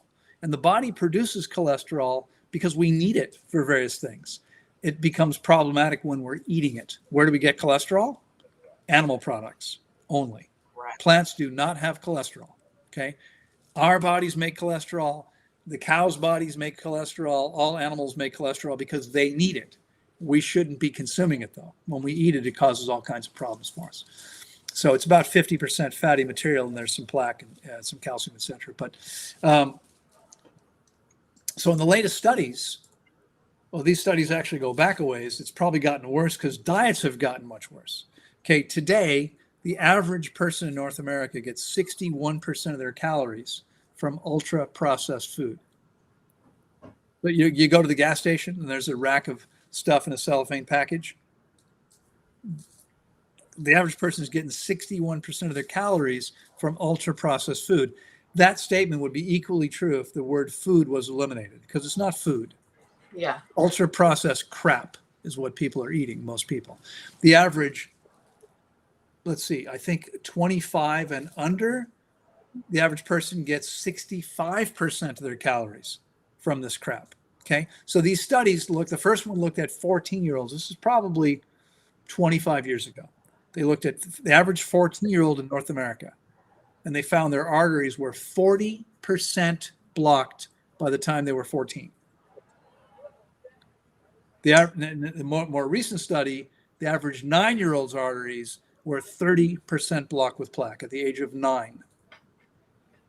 That is, and no one, and like, we don't get brought up, and we would never, and most people would never think of giving their children something that's not good for them, especially while they were in their care. Kids go off and, can do what they want. It's like McDonald's and all of that. That's why I'm so passionate about putting this information out there, because we need to know what we're supposed to eat and what we're not supposed to, because we are not given this information. Vaughn had a question about sea moss. Is that what do you recommend? Do you have any thoughts on that?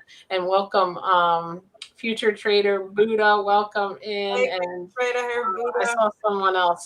My screen's blinking, so I'm trying to catch it if I'm missing your question. Sorry about that. I can't really say too much about sea moss. I don't really know much about it. I think people use it to thicken certain recipes, like raw vegan recipes, but I kind of doubt we would be swimming through the sea and go, look, there's some sea moss, I'll eat that. I kind of doubt. I mean, again, I think what you want to do is you want to minimize your consumption of even processed raw vegan food. So I like to support raw vegan restaurants. When I travel, if I'm going to a city, I will check and see if there are raw vegan restaurants. So I'll usually go by.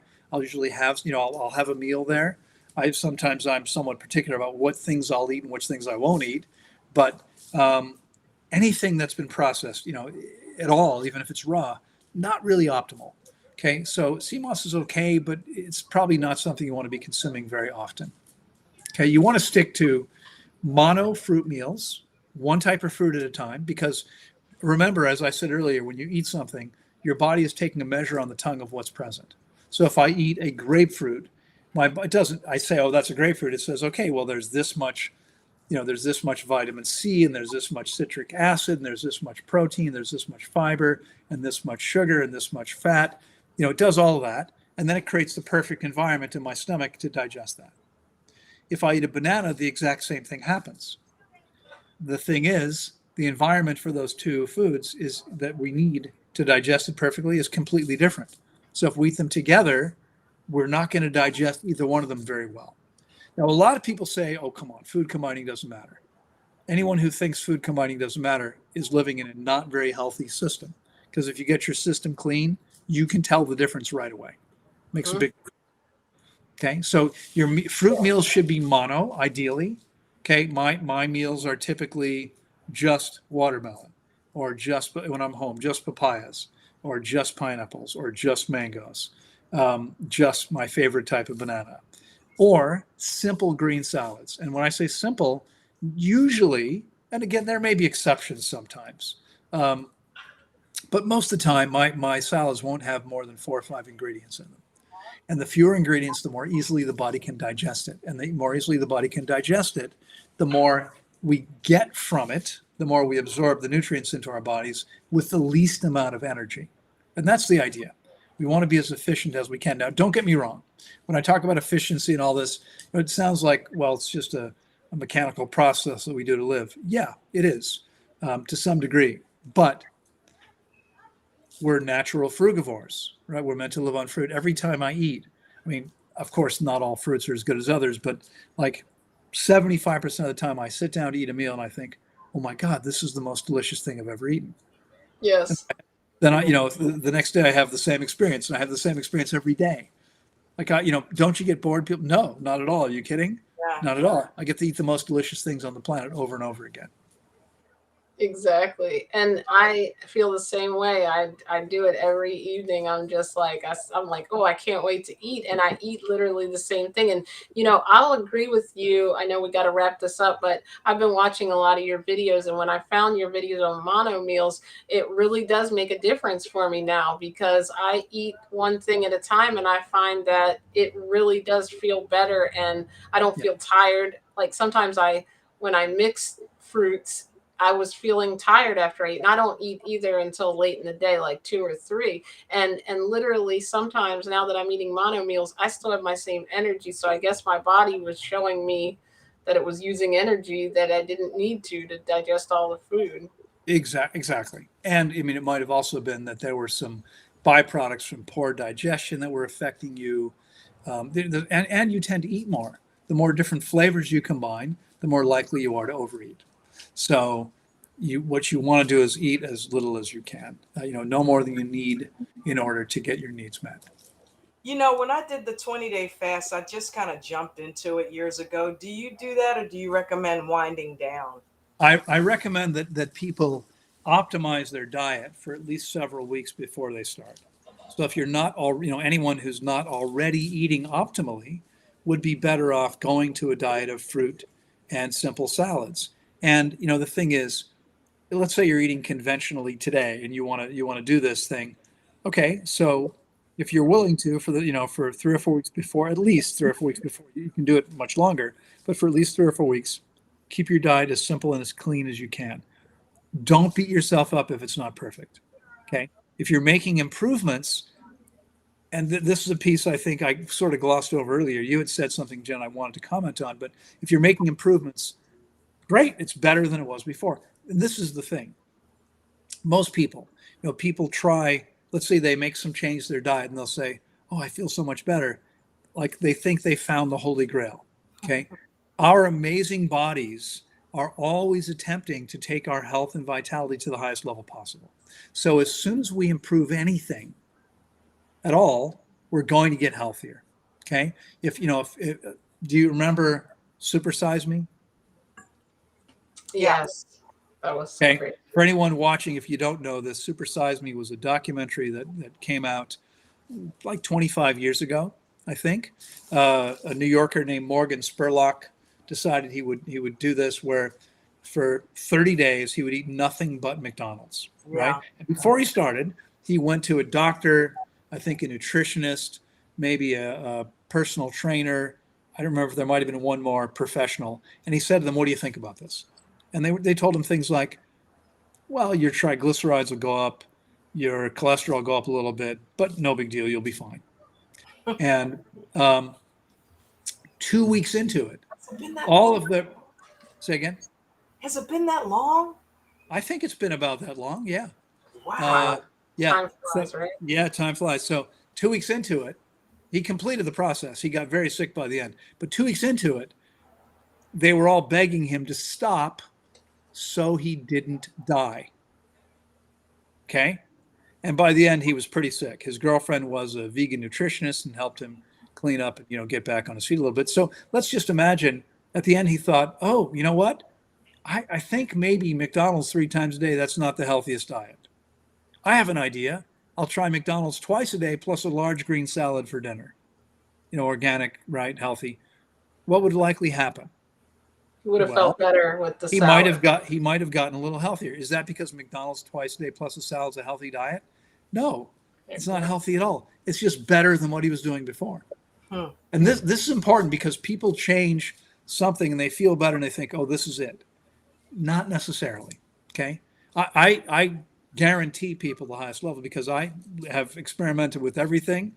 I've now worked with 15,000 people in total, 10,000 fasters, another 5,000 who've never fasted with me, and we see what actually works.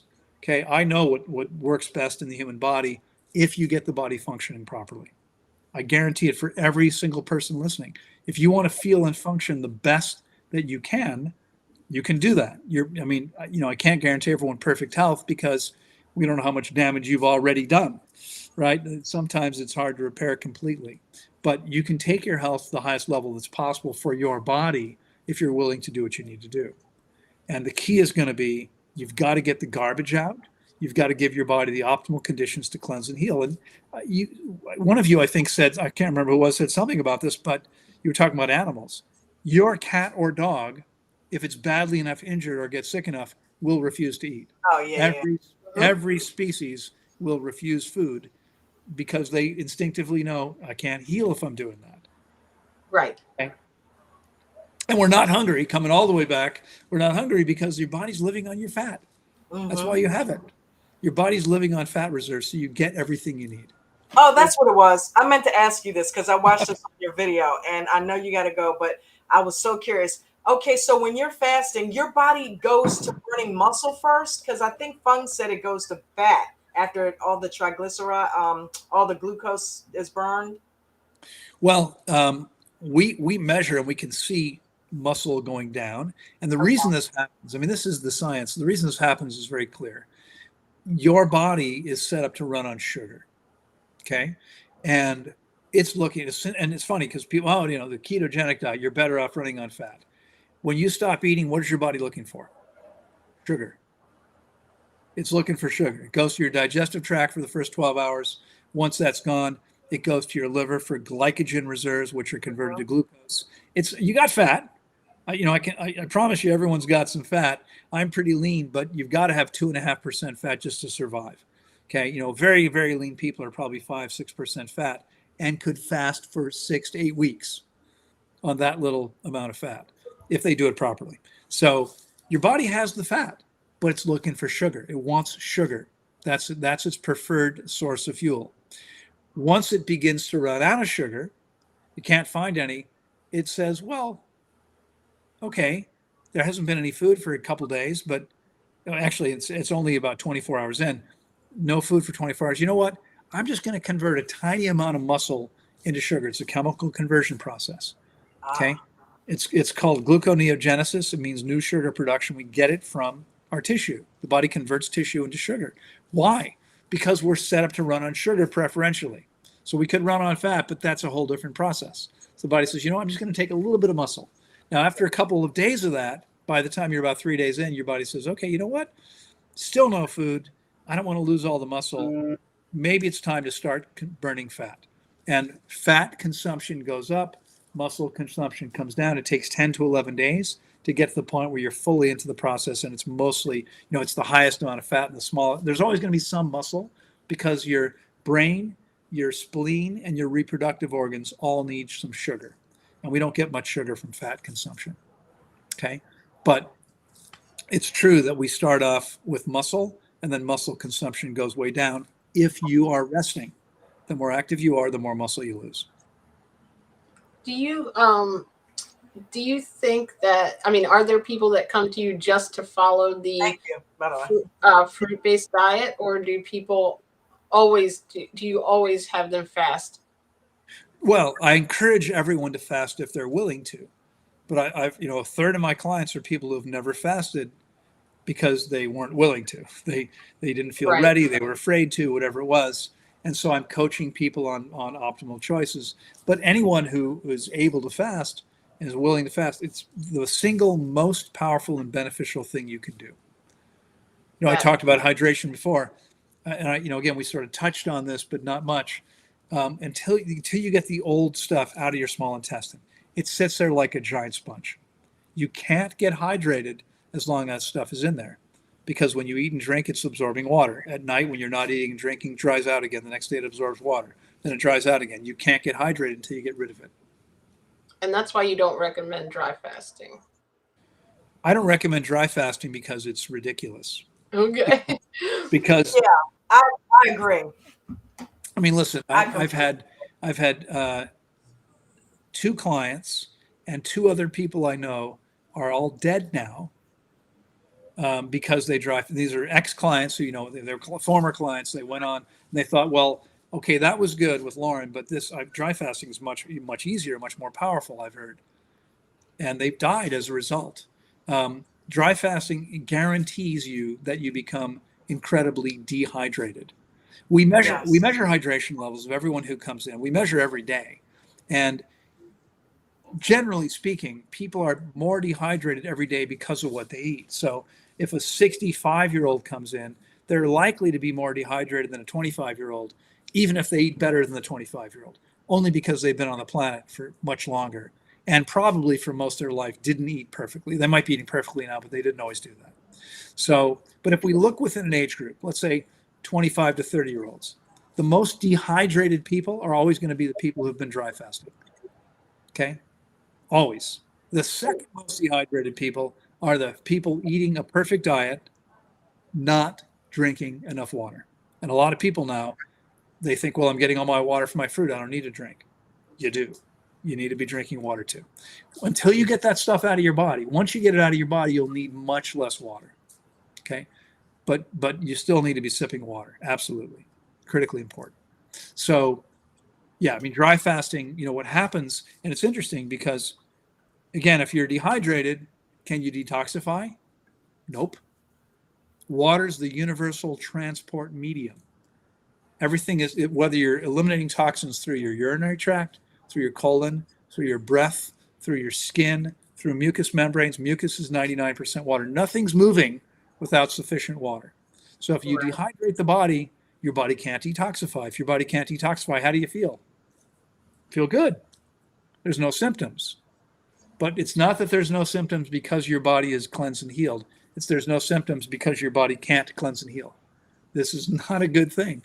When we get these people come to us, like 5 to 10 a year, who've been dry fasting, we get them hydrated again through our process, usually better than they've ever been. And you know what happens? All the symptoms, all the stuff they thought they healed, all the symptoms come back as soon as they're hydrated. Okay, all they're doing is suppressing their symptoms. I'll guarantee anybody, okay, you think dry fasting is better, come spend 4 weeks with me and fast and follow my guidelines. I guarantee you'll take your health to a whole new level. Guarantee. Absolutely. And that's important, that hydrate. I think I read somewhere, and maybe I even heard you say that most people, because of our diet, the processed food, the cooked food, we're not eating any, water. And so it's like, it seems like we're all dehydrated, probably, if you look at people. Absolutely. Yeah. I mean, if you think about it this way, okay, every animal on the planet is getting a high water content diet in nature. Animals that eat plants, plants are mostly water. Even trees are mostly water. Okay. If you're a carnivore, a natural carnivore, what do? You bite through the jugular vein of your prey, the main one feeding the brain. You drink all the blood. They bleed out. You drink all the blood. Then you tear them open. You eat the water-rich internal organs. Okay. Then you eat the muscle. Only after that you eat the muscle, which is what we call meat, right? You eat the muscle, but you do it after cooking all the water out of it and putting it between two dry pieces of bread. This is what people do. Animals in nature don't do that. They eat it in its natural state. Still, very hydrating. Okay. People are eating, I mean, I don't know about you guys. Growing up in the US, I ate dry cereal with milk. Mm-hmm. Dry cereal, like 0% water. Okay. I ate, toast, no water. How about peanut butter and jelly sandwiches? Mm-hmm. I Yeah. mean, we had, and this is why I think why fruitarians think, well, I don't need to drink water, because we all grew up needing to drink water to get the food down, because we're trying to drink, consume the stuff we can't get down without liquid. Now we're eating stuff that's high in water. We don't need water to get it down, but until we clean all the garbage out, it's dehydrating us. Yeah. Once we get it out, we can get hydrated again. No purified or spring. Spring is best. Spring water is the best you can do. Okay. If you can't get spring water, you can use different types of filters. I don't recommend distilled water, though. Distilled water, we actually need the inorganic minerals, naturally occurring minerals, to be present in the water. Okay. What about purified water? Well, it depends on how it's purified. Okay. Yeah. And bottled water is probably not the best thing for us either. Well, again, it just depends on what, I mean, in the US, you can sell something called drinking water. And drinking water has to meet all the same standards as tap water. And you can, where are the two of you? Maryland, Ocean City. Ocean City, Maryland. No way. Yeah. Are you aware? Yeah. Are you aware that I'm from Bethesda? No, Oh, I had no really? idea. How about that? I lost No. my virginity in Ocean City, Maryland. A lot of people. Just last week. Just last week, actually. Wow. Well, Okay. you could have Not said really. hello. We could have did the interview in person while you were It having that was fun. 50 years ago, actually. Not that that's probably more than anyone needs to know. But anyway. 2 blocks from the Atlantic Ocean. We love We're it. getting wow. the whole scoop here. Okay, cool. Yeah, I used to spend a lot of time in Ocean City when I was in high school. If you get back here, come see us. Maybe I will. Yeah. In any case, I'm asking because you could open up your tap in Ocean City, Maryland, and if the water there is good enough to meet tap water standards, you can put it in plastic jugs. You can slap a label that says drinking water. You can sell it in the grocery store. Okay, that's all. I mean, drinking water just has to meet tap water standards. Now, I'm in Houston. My mother has tap water, no filters. So what have I got? Mountain Valley spring water in glass bottles. Okay. I don't want plastic if I can avoid it. Glass is much better. Plastic breaks down. You don't want to drink plastic. It's more expensive. You know what? If when I'm in the U.S., when I'm traveling, I'm going to spend the extra money to make sure I'm not poisoning myself. Exactly. And I'm just looking here. We have drinking water on these labels. I'm like, oh no. Thank goodness you're here. We got to change that. Yeah. If you want to get spring water, buy good spring water. I don't know if there's anything near Ocean City, if there's a spring somewhere. And if there is, you'd have to test the water to make sure it's actually safe to drink. But, many people listening all over the world, there are springs.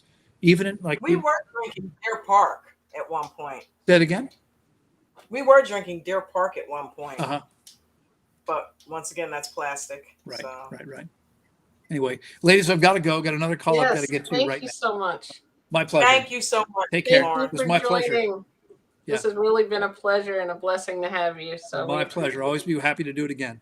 Yes, we have lots to discuss, right? Thank you for all your time. Thank you, You Lauren. bet. Bye-bye. Thank you, everyone, for joining, and we will see everyone soon. Thank you. You doing the poem? My screen won't allow me to. Do you have a way you could do it? Yep. Okay. We typically play this poem at the end. Thank you, everyone, for joining. I really appreciate you all. I hope you've enjoyed this as much as I did. Thank you, Dawn, for everything. You're welcome. Wait a minute. And I am sorry if I missed any comments. We may not have it in here. Oh yeah, there it is. There it is. You found it. Peace. If we can become a plant-based nation, we could get off all our medication. We want to keep doing things like we were, donating to organizations claiming to fight for a cure. But the cure is already in front of our eyes, and it's time for us to wake up and realize. We may not want to believe we have control. It's easier for most of us to metaphorically live in a hole. So many stories of how being plant-based has reversed disease. It's funny that we can't stop eating meat with ease. We want to continue to look for the answer, yet people have reversed even cancer. I think finally as a nation, it's time to give people the truthful information. Your hard-earned money is what you pay to take your medicine day after day. Sadly, there's a lot of money being made in people staying sick.